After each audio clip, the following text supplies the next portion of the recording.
ਇਸ ਵਾਰ ਜਿਹੜਾ ਚੈਪਟਰ ਹੈਗਾ ਕਮਿਊਨਲ ਅਗਰੈਸ਼ਨ, ਭਾਵ ਵੀ ਜਿਹੜਾ ਫਿਰਕੂ ਗੁੱਸਾ ਹੈ ਜਾਂ ਨਕਾਰਾਤਮਕ ਇੱਕ ਦੂਜੇ ਨਾਲ ਜਿਹੜਾ ਵਿਰੋਧ ਹੈਗਾ ਆ, ਉਹਦੇ ਬਾਰੇ ਗੱਲ ਹੋਣੀ ਹੈ। ਪਰ ਇਹ ਰਾਜਨੀਤਿਕ ਇਹਦੇ ਵਿੱਚ ਜ਼ਿਆਦਾਤਰ ਜਿਹੜਾ ਹੈਗਾ ਪੋਲੀਟੀਕਲ ਅਗਰੈਸ਼ਨ ਜਿਹੜੀ ਮੁਸਲਮਾਨਾਂ ਦੀ ਉਹ ਨਜ਼ਰ ਆਏਗੀ।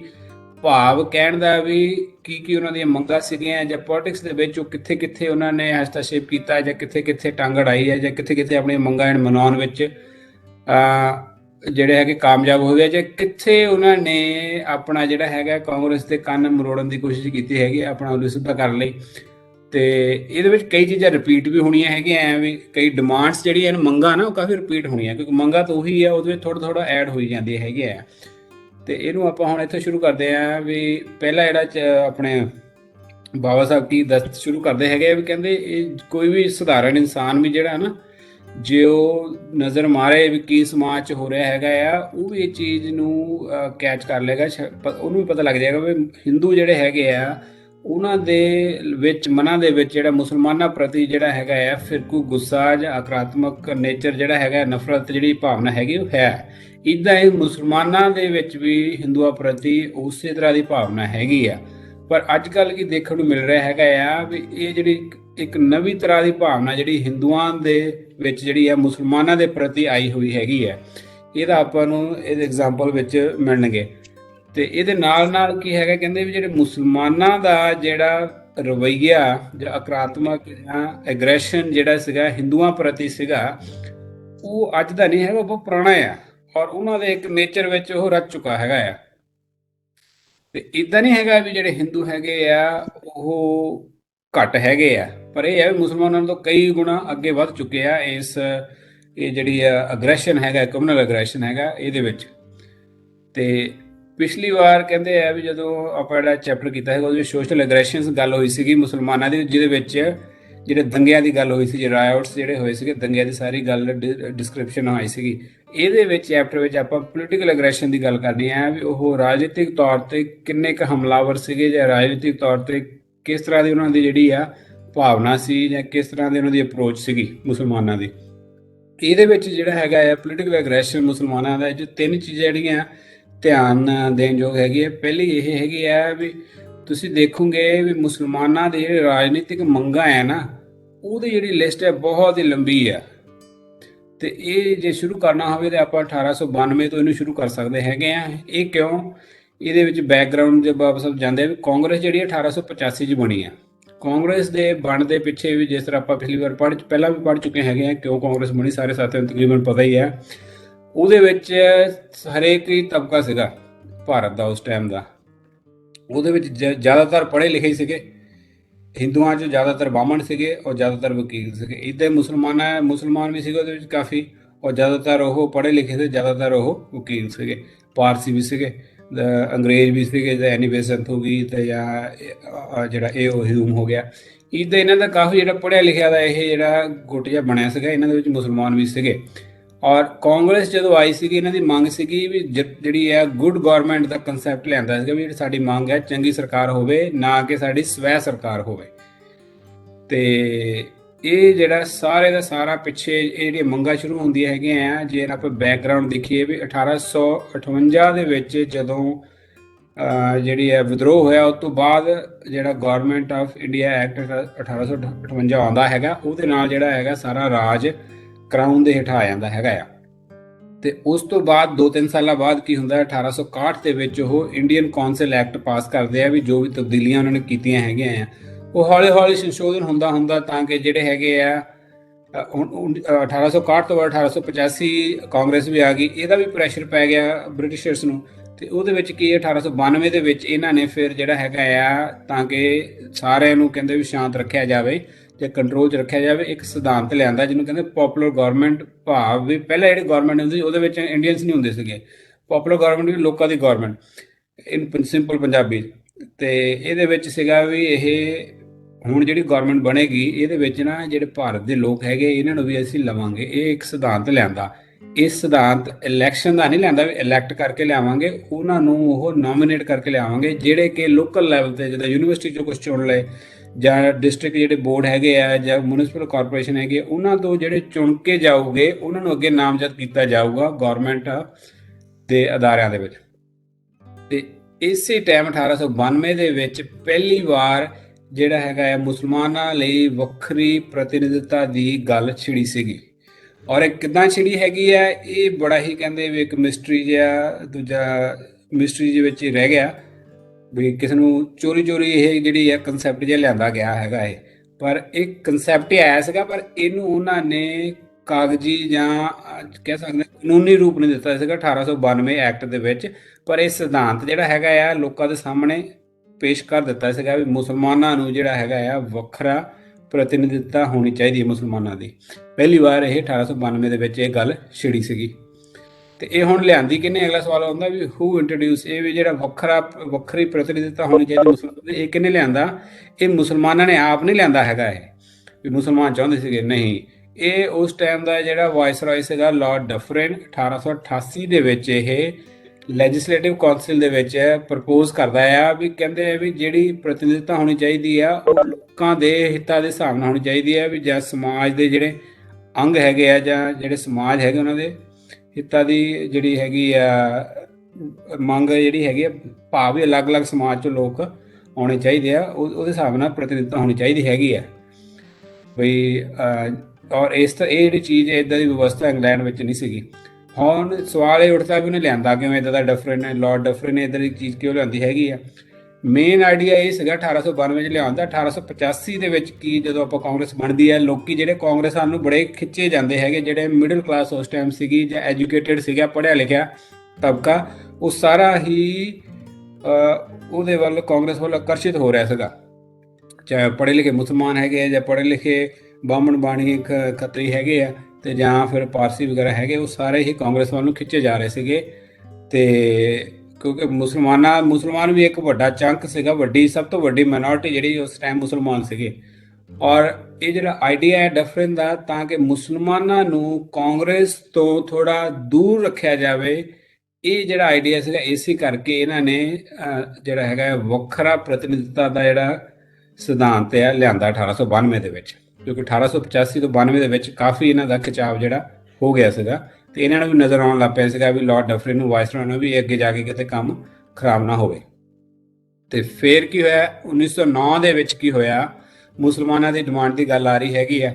ਇਹਦੇ ਵਿੱਚ ਹੁਣ ਦੇਖੋ ਮੁਸਲਮਾਨਾਂ ਨੇ, ਉਹਨਾਂ ਨੂੰ ਪਹਿਲਾਂ ਹੀ ਪਤਾ ਲੱਗ ਗਿਆ ਸੀ ਜਿਹੜੇ ਉਸ ਟਾਈਮ ਲੀਡਰ ਸੀਗੇ ਵੀ 1892 ਦੇ ਵਿੱਚ, 1888 ਦੇ ਵਿੱਚ ਲਾਰਡ ਡਫਰਿਨ ਨੇ ਗੱਲ ਕਹਿ ਦਿੱਤੀ ਸੀ। 1892 ਦੇ ਵਿੱਚ ਵੀ ਜਿਹੜਾ ਹੈਗਾ ਆ ਵੱਖਰਾ ਪ੍ਰਤੀਨਿਧਤਾ ਹੋਣਾ ਚਾਹੀਦਾ ਮੁਸਲਮਾਨਾਂ ਦਾ, ਇਹ ਆਲਰੇਡੀ ਉਹਨਾਂ ਦੇ ਦਿਮਾਗ 'ਚ ਬੈਠ ਚੁੱਕੀ ਸੀ ਗੱਲ। ਔਰ 1909 ਦੇ ਵਿੱਚ ਜਦੋਂ ਜਿਹੜੀ ਨਵੇਂ ਸੰਵਿਧਾਨ ਸੰਸ਼ੋਧਨ ਹੋਏ ਹੈਗੇ ਆ, ਯੂਜੂਲੀ ਹਰੇਕ 10 ਸਾਲਾਂ ਬਾਅਦ ਹੀ ਕਰਦੇ ਹੁੰਦੇ ਸੀਗੇ, ਤੇ ਜਦੋਂ 1909 ਦੇ ਵਿੱਚ ਇਹ ਚੀਜ਼ ਆਦੀ, ਮੁਸਲਮਾਨਾਂ ਨੇ ਮੌਕਾ ਨਹੀਂ ਗਵਾਇਆ ਹੈਗਾ। ਉਹ ਉੱਥੇ ਜਿਹੜਾ ਸੀਗਾ ਵਾਇਸਰਾਏ ਮਿੰਟੋ, ਲਾਰਡ ਮਿੰਟੋ, ਉਹਦੇ ਕੋਲ ਗਏ ਹੈਗੇ ਆ, ਤੇ ਉਹ ਚਾਹੁੰਦੇ ਸੀਗੇ, ਉਹਨਾਂ ਨੇ ਆਪਣੀ ਮੰਗਾਂ ਰੱਖੀਆਂ ਵੀ ਆਹ ਸਾਡੀਆਂ ਮੰਗਾਂ ਆ ਮੁਸਲਮਾਨਾਂ ਦੀਆਂ। ਕਿਹੜੀਆਂ ਮੰਗਾਂ ਹੈਗੀਆਂ ਆ?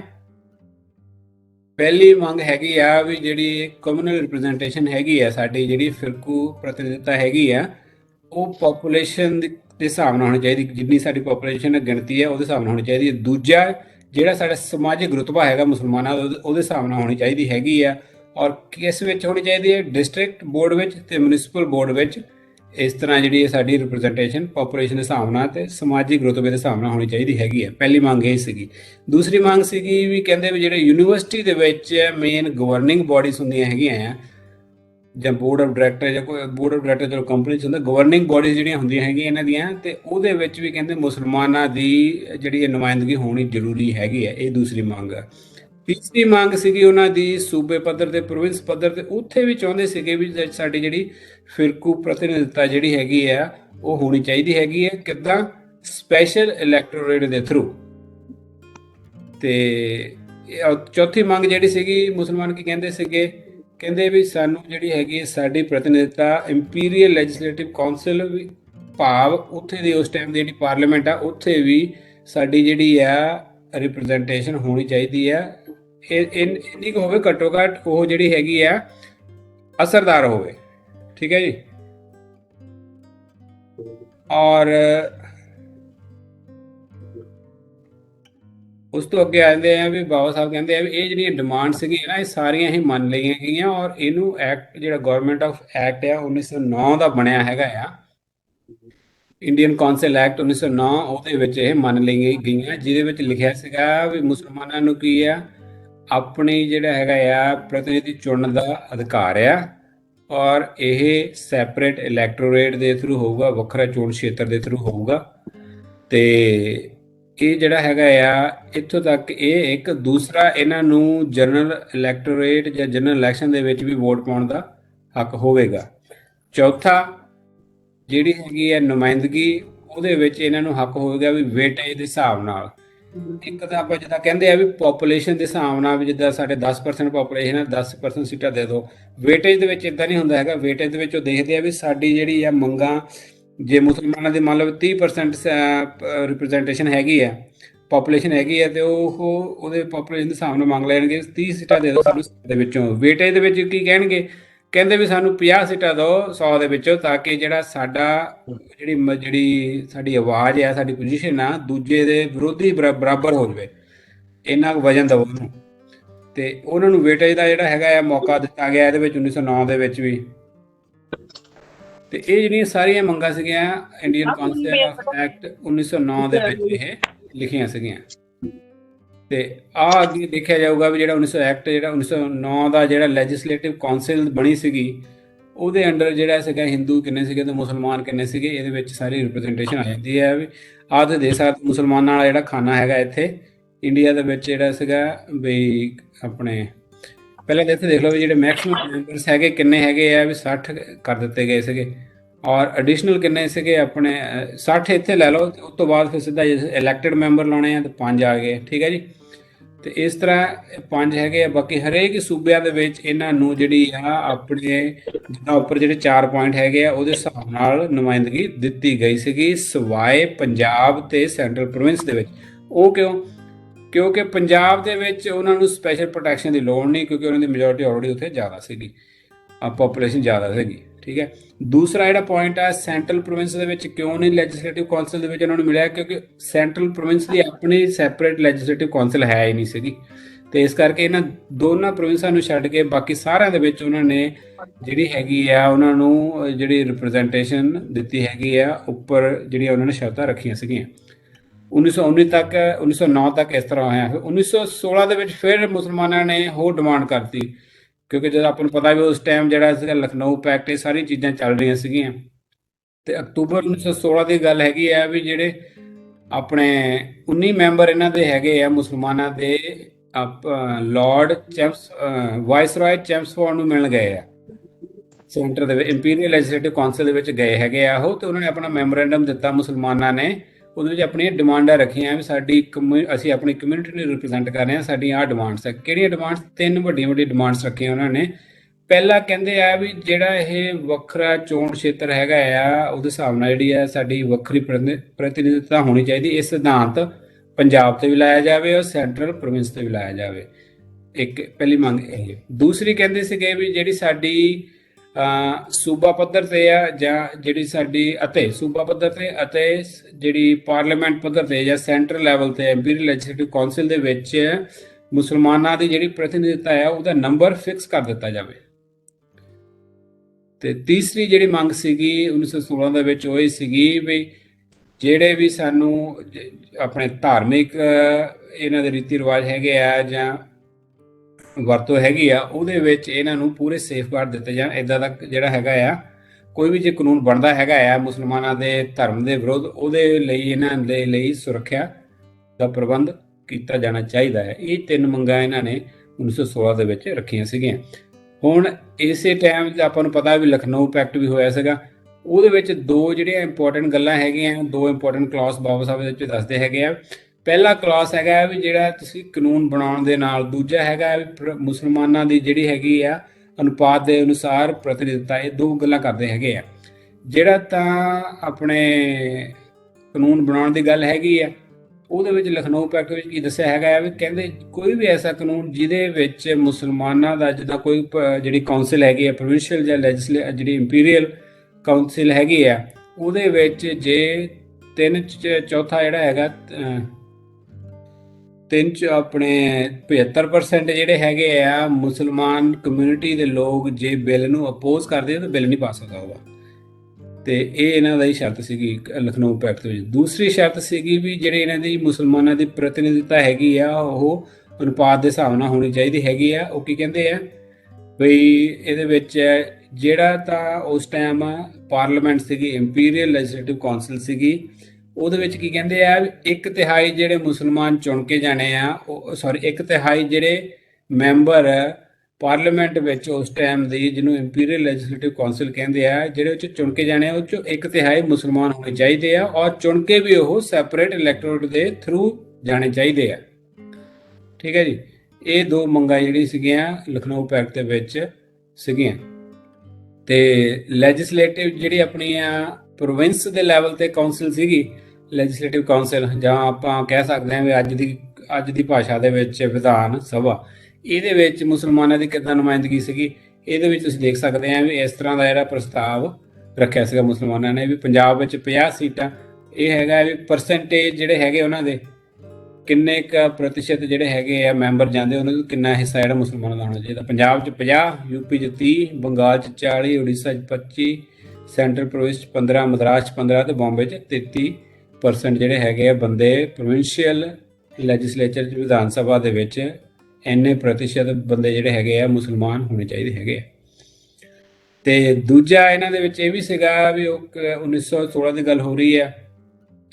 ਇਹਦੇ ਨਾਲ ਕੀ ਕਹਿੰਦੇ ਆ, ਜਿਹੜਾ 1909 ਦੇ ਵਿੱਚ ਇਹਨਾਂ ਨੇ ਦੂਸਰਾ ਹੱਕ ਮੰਗਿਆ ਸੀਗਾ ਨਾ, ਪਹਿਲਾਂ ਤਾਂ ਸੈਪਰੇਟ ਇਲੈਕਟੋਰੇਟ, ਚਲੋ ਆਪਣੀ ਇਹਨਾਂ ਦੀ ਵੋਟ ਸੀਗੀ, ਉਹਦੇ ਵਿੱਚ ਇੱਕ ਇਹਨਾਂ ਨੂੰ ਹੱਕ ਇਹ ਵੀ ਮਿਲਿਆ ਸੀਗਾ ਸੈਕੰਡ ਵੋਟ ਦਾ, ਜਿਹੜਾ ਵੀ ਆਪਣੇ ਜਨਰਲ ਇਲੈਕਸ਼ਨ ਜਿਹੜੀ ਹੋਣੀ ਉਹਦੇ ਵਿੱਚ ਵੀ ਇਹ ਮੁਸਲਮਾਨ ਵੋਟ ਪਾ ਸਕਦੇ ਸੀਗੇ। ਇਹਦੇ ਵਿੱਚ ਵੀ ਉਹਨਾਂ ਨੇ ਮੰਗ ਰੱਖੀ ਔਰ ਇਹ ਉਹਨਾਂ ਨੂੰ ਮਨਜ਼ੂਰੀ ਮਿਲ ਗਈ। ਇਹਦੇ ਵਿੱਚ 1916 ਦੇ ਵਿੱਚ ਇਹਨਾਂ ਨੇ ਮੇਨ ਮੰਗ ਸੀਗੀ। ਜਿਹੜਾ 1916 ਦੀ ਗੱਲ ਆ, ਉਸ ਤੋਂ ਬਾਅਦ ਤੁਸੀਂ ਦੇਖ ਲਓ 1919 ਦੇ ਵਿੱਚ ਜਿਹੜਾ ਹੈਗਾ ਆ ਆਪਣੇ ਮੌਂਟੇਗੋ ਚੈਮਸਫੋਰਡ ਰਿਫਾਰਮ ਆਉਂਦਾ ਹੈਗਾ ਆ। ਠੀਕ ਹੈ ਜੀ, ਔਰ ਉਸ ਟਾਈਮ ਮੌਂਟੇਗੋ ਔਰ ਚੈਮਸਫੋਰਡ ਜਿਹੜਾ ਸੀਗਾ, ਮੌਂਟੇਗੋ ਆਪਣਾ ਉਧਰ ਸਟੇਟ ਆਫ ਸੈਕਟਰੀ ਸੀਗਾ, ਚੈਮਸਫੋਰਡ ਜਿਹੜਾ ਸੀਗਾ ਵਾਇਸਰਾਏ ਸੀਗਾ। ਤੇ ਇਹ ਦੋਨਾਂ ਨੇ ਬੰਦਿਆਂ ਨੇ ਜਿਹੜਾ ਇਹਨਾਂ ਦੇ ਲਖਨਊ ਪੈਕਟ ਹੋਇਆ, ਜਿਹੜੀਆਂ ਮੰਗਾਂ ਸੀਗੀਆਂ, ਇਹਨੂੰ ਕ੍ਰਿਟਿਸਾਈਜ਼ ਕੀਤਾ। ਕਰ ਤਾਂ ਕੁਝ ਸਕਦੇ ਨਹੀਂ ਸੀਗੇ ਕਿਉਂਕਿ ਇਹ ਜਿਹੜਾ ਇਹਨਾਂ ਦਾ ਐਗਰੀਮੈਂਟ ਹੋਇਆ ਸੀ ਹਿੰਦੂਆਂ ਤੇ ਮੁਸਲਮਾਨਾਂ ਦੇ ਵਿੱਚ ਹੋਇਆ ਸੀਗਾ, ਇਸ ਕਰਕੇ ਉਹ ਇਹਦੇ ਵਿੱਚ ਟੰਗ ਨਹੀਂ ਪਾ ਸਕਦੇ ਸੀਗੇ, ਅੜਾ ਸਕਦੇ ਸੀਗੇ। ਤੇ ਇਹ ਜਿਹੜੇ ਹੈਗੇ ਦੋਨੇ ਕਲਾਸ ਜਿਹੜੇ ਲਿਖੇ ਸੀਗੇ, ਇਹ ਦੋਨੇ ਕਲਾਸ ਹੀ ਉਹਨਾਂ ਨੇ ਗਵਰਨਮੈਂਟ ਆਫ ਇੰਡੀਆ ਐਕਟ 1919 ਦੇ ਵਿੱਚ ਪਾਏ ਹੈਗੇ ਆ। ਤੇ ਇਹਨਾਂ ਕੇ ਦੇਖ ਲਓ ਵੀ ਗਵਰਨਮੈਂਟ ਨੇ ਇਹਨਾਂ ਨੂੰ ਜਿਹੜਾ ਹੈਗਾ ਬ੍ਰਿਟਿਸ਼ ਸਰਕਾਰ ਨੇ ਮੁਸਲਮਾਨਾਂ ਨੂੰ ਦਿੱਤਾ। ਤੇ ਇਹਦਾ ਹੁਣ ਜੇ ਆਪਾਂ ਦੇਖਿਆ ਜਾਵੇ 1919 ਦੇ ਵਿੱਚ ਜਿਹੜਾ ਕੰਪੋਜੀਸ਼ਨ ਕਿਸ ਤਰ੍ਹਾਂ ਦਾ ਸੀਗਾ ਲੈਜਿਸਲੇਚਰ ਦੇ ਵਿੱਚ, ਉਹ ਦੇਖਣਾ ਹੋਵੇ ਤਾਂ ਆਪਾਂ ਇੱਥੋਂ ਪਤਾ ਲੱਗ ਜਾਂਦਾ ਵੀ ਜਿਹੜੀ ਆ ਲੈਜਿਸਲੇਟਿਵ ਅਸੈਂਬਲੀ ਹੈਗੀ ਆ, ਇਹ ਕਹਿਣ ਦਾ ਭਾਵ ਆ ਵੀ ਇਹ ਅੱਜ ਕੱਲ੍ਹ ਦੀ ਲੋਕ ਸਭਾ ਉਸ ਟਾਈਮ ਜਿਹੜੀ ਸੀਗੀ 52 ਜਿਹੜੇ ਮੁਸਲਮਾਨ ਸੀਗੇ ਇਲੈਕਟਡ ਤੇ 52 ਹੀ ਨਾਨ ਮੁਸਲਿਮ। ਦੇਖੋ ਅੱਧੋ 50-50 ਹੋ ਗਿਆ। ਦੇਖੋ ਇਹ ਉਹ ਮੰਗ ਸੀ ਉੱਪਰ ਵੀ ਸਾਨੂੰ ਜਿਹੜੀ ਵੇਟੇਜ ਦਿੱਤੀ ਜਾਵੇ। ਕਾਉਂਸਲ ਆਫ ਸਟੇਟ ਜਿਹੜਾ ਸੀਗਾ ਜਾਂ ਰਾਜ ਸਭਾ, ਉਹਦੇ ਵਿੱਚ 11 ਮੁਸਲਮਾਨ ਆ ਤੇ 22 ਜਿਹੜੇ ਹੈਗੇ ਆ ਨਾਨ ਮੁਸਲਿਮ ਹੈਗੇ ਆ। ਠੀਕ ਹੈ ਜੀ, ਤੇ ਇਦਾਂ ਇਹਨਾਂ ਨੇ ਬਾਕੀ ਪ੍ਰੋਵਿੰਸ ਹੈਗੇ ਮਦਰਾਸ, ਬੰਬੇ, ਯੂਪੀ, ਬੰਗਾਲ, ਬਿਹਾਰ, ਇਹਨਾਂ ਵਿੱਚ ਵੀ ਇਹਨਾਂ ਨੂੰ ਜਿਹੜਾ ਮੁਸਲਮਾਨਾਂ ਦਾ ਨੰਬਰ ਜਿਹੜੀ ਇਲੈਕਸ਼ਨ ਦਿੱਤੀ ਗਈ ਸੀਗੀ ਤੇ ਇਹਨਾਂ ਨੂੰ ਜਿਹੜੀ ਪ੍ਰਤੀਨਿਧਤਾ ਜਾਂ ਨੁਮਾਇੰਦਗੀ ਮਿਲੀ ਸੀਗੀ। ਵੀ ਕਹਿਣ ਦਾ ਭਾਵ ਹੈ ਵੀ ਜਿਹੜੀਆਂ ਮੰਗਾਂ ਸੀਗੀਆਂ ਉਹ 1919 ਐਕਟ ਦੇ ਵਿੱਚ ਸਾਨੂੰ ਦਿਖਦੀਆਂ ਹੈਗੀਆਂ ਆ।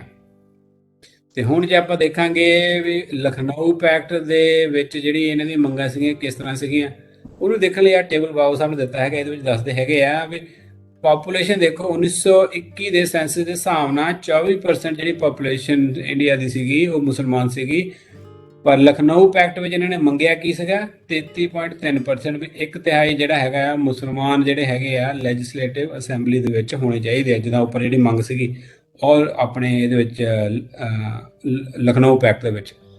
ਤੇ ਪੰਜਾਬ ਦੇ ਵਿੱਚ ਵੀ ਤੁਸੀਂ ਦੇਖ ਲਓ, ਇੱਕ ਐਗਜ਼ਾਮਪਲ ਇਹਦੇ ਵਿੱਚ ਵੀ ਚੱਕ ਲੈਂਦੇ ਆਪਾਂ। ਪੰਜਾਬ 'ਚ ਪਾਪੂਲੇਸ਼ਨ ਹੈਗੀ ਆ 55%। ਠੀਕ ਹੈ ਜੀ, ਔਰ ਲਖਨਊ ਪੈਕਟ ਦੇ ਹਿਸਾਬ ਨਾਲ 50% ਜਿਹੜੀਆਂ ਹੈਗੀਆਂ ਆ ਸੀਟਾਂ ਮੁਸਲਮਾਨਾਂ ਨੂੰ ਮਿਲਣੀਆਂ ਸੀਗੀਆਂ। ਜੇ ਆਪਾਂ ਐਗਜ਼ਾਮਪਲ ਲੈ ਲਈਏ ਇੱਥੇ ਆਪਣੇ ਇੱਕ ਐਗਜ਼ਾਮਪਲ ਲੈ ਲਓ, ਜਿੱਦਾਂ ਮੰਨ ਲਓ ਸੈਂਟਰਲ ਪ੍ਰੋਵਿੰਸ ਹੈ, ਸੈਂਟਰਲ ਪ੍ਰੋਵਿੰਸ ਦੇ ਸਾਰੇ ਇਹ 4.4 ਹੀ ਹੈ ਪਾਪੂਲੇਸ਼ਨ ਇਹਨਾਂ ਦੀ, ਪਰ ਲਖਨਊ ਪੈਕਟ ਕੀ ਕਹਿੰਦਾ ਹੈ, ਕਹਿੰਦਾ 15% ਮੁਸਲਮਾਨ ਇੱਥੋਂ ਆਉਣ। ਪਾਪੂਲੇਸ਼ਨ ਸਾਰੀ 4.5 ਆ, ਸੀਟਾਂ ਜਿਹੜੀਆਂ ਹੈਗੀਆਂ ਕਹਿੰਦੇ 100 'ਚ 15 ਦਿਓ ਸਾਨੂੰ। ਇੱਦਾਂ ਹੀ ਮਦਰਾਸ ਵਿੱਚ ਵੀ ਕਹਿੰਦੇ ਪਾਪੂਲੇਸ਼ਨ ਥੋੜ੍ਹੀ ਉੱਥੇ 6.7 ਆ ਤੇ ਉਹਨਾਂ ਦੀਆਂ ਸੀਟਾਂ ਕਿੰਨੀਆਂ 15। ਇਸ ਤਰ੍ਹਾਂ ਇਹਨਾਂ ਨੂੰ ਜਿਹੜਾ ਲਖਨਊ ਪੈਕਟ ਦੇ ਵਿੱਚ ਜਿਹੜਾ ਹੈਗਾ ਆ ਆਪਣੇ ਵੇਟੇਜ ਜਿਹੜੀ ਸੀਗੀ ਨਜ਼ਰ ਆ ਰਹੀ ਸੀਗੀ। ਤੇ ਉਸ ਤੋਂ ਬਾਅਦ ਬਾਬਾ ਸਾਹਿਬ ਕਹਿੰਦੇ ਸੀ that ਮੁਸਲਮਾਨ Gat weightage under Lucknow packet for greater then in access of government of India act 1909, ਵੀ ਜੋ 1919 ਦੇ ਵਿੱਚ 1909 ਦੇ ਵਿੱਚ ਮਿਲਿਆ ਨਾ, ਉਹ ਤੋਂ ਕਈ ਗੁਣਾ ਜ਼ਿਆਦਾ ਲਖਨਊ ਪੈਕਟ ਦੀਆਂ ਜਿਹੜੀਆਂ ਸ਼ਰਤਾਂ ਮੰਨ ਲਈਆਂ ਗਈਆਂ, ਉਹਦੇ ਅਧੀਨ ਜਿਹੜੀਆਂ ਇਹਨਾਂ ਨੂੰ ਪ੍ਰਤੀਨਿਧਤਾ ਮਿਲੀ ਆ, ਉਹ ਇਹਨਾਂ ਦੀ ਵੇਟੇਜ ਜਿਹੜੀ ਹੈਗੀ ਆ ਕਈ ਗੁਣਾ 1909 ਐਕਟ ਦੇ ਨਾਲੋਂ ਜ਼ਿਆਦਾ ਆ। ਤੇ ਇਹਦੇ ਵਿੱਚ ਤੁਸੀਂ ਆਪਾਂ ਇਹ ਚੀਜ਼ ਦੇਖ ਸਕਦੇ ਹਾਂ ਦੁਬਾਰਾ ਵੀ ਕਿੰਨੀਆਂ ਸੀਟਾਂ ਸੀਗੀਆਂ। ਬੰਗਾਲ ਦੇ ਵਿੱਚ ਦੇਖ ਲਓ 52% ਸੀਟ ਆ, 52% ਪਾਪੂਲੇਸ਼ਨ ਹੈਗੀ ਆ ਤੇ 40 ਸੀਟਾਂ। ਬਿਹਾਰ 'ਚ 10% ਆ ਸੀਟਾਂ, 25। ਬੰਬੇ 'ਚ 20 ਆ ਸੀਟਾਂ, ਪਰਸੈਂਟੇਜ ਜਿਹੜੀ ਹੈਗੀ ਆ 30। ਮਦਰਾਸ 'ਚ 6.5 ਜਾਂ 6.7 ਸੀਗੀ, ਇੱਥੇ ਸੀਟਾਂ 15। ਪੰਜਾਬ 'ਚ 54 ਤੇ ਸੀਟਾਂ 50। ਔਰ ਯੂਪੀ ਵਿੱਚ 14% ਸੀਗੀ ਪਾਪੂਲੇਸ਼ਨ ਔਰ ਸੀਟਾਂ 30। ਇਸ ਹਿਸਾਬ ਨਾਲ ਆਪਾਂ ਨੂੰ ਕਲੀਅਰ ਪਤਾ ਲੱਗ ਰਿਹਾ ਵੀ ਕਿਸ ਤਰ੍ਹਾਂ ਜਿਹੜੀ ਹੈਗੀ ਆ ਅਨੁਪਾਤ ਤੋਂ ਵੀ ਆਪਣੇ ਜਿਹੜਾ ਉਹਨਾਂ ਦੇ ਜਨਸੰਖਿਆ ਦੇ ਅਨੁਪਾਤ ਤੋਂ ਵੀ ਜ਼ਿਆਦਾ ਸੀਟਾਂ ਜਿਹੜੀਆਂ ਮਿਲ ਰਹੀਆਂ ਤਾਂ ਕਿ ਉਹ ਇੱਕ ਡਿਸੀਜਨ ਮੇਕਿੰਗ ਕੈਪੈਸਿਟੀ ਦੇ ਵਿੱਚ ਆ ਜਾਣ। ਤੇ ਇਹ ਵੇਟੇਜ ਨੂੰ ਆਪਾਂ ਇਹ ਇਸ ਕਰਕੇ ਕਹਿ ਰਹੇ ਵੀ ਇਹ 'ਚ ਵੇਟੇਜ ਜਿਹੜੀ ਹੈਗੀ ਆ 1909 ਦੇ ਨਾਲ ਵੀ ਬਹੁਤ ਜ਼ਿਆਦਾ ਮਿਲੀ ਆ।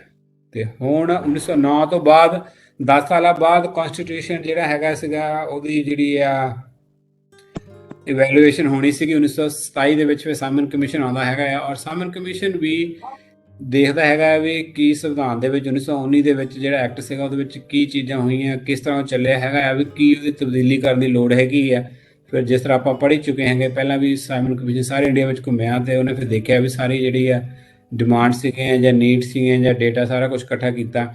ਇਹਦੇ ਵਿੱਚ ਜਦੋਂ ਸਾਈਮਨ ਕਮਿਸ਼ਨ ਆਇਆ ਸੀਗਾ ਉਦੋਂ ਵੀ ਸਾਰੇ ਹੀ ਮੁਸਲਮਾਨ ਜਿਹੜੇ ਸੀਗੇ ਆਪਣੀਆਂ ਰਾਜਨੀਤਿਕ ਮੰਗਾਂ ਲੈ ਕੇ ਮੂਹਰੇ ਪੇਸ਼ ਹੋਏ ਹੈਗੇ ਆ। ਬਾਬਾ ਸਾਹਿਬ ਵੀ ਅਛੂਤ ਲੋਕਾਂ ਦੀਆਂ ਮੰਗਾਂ ਲੈ ਕੇ ਸਾਈਮਨ ਕਮਿਸ਼ਨ ਮੂਹਰੇ ਗਏ ਸੀਗੇ।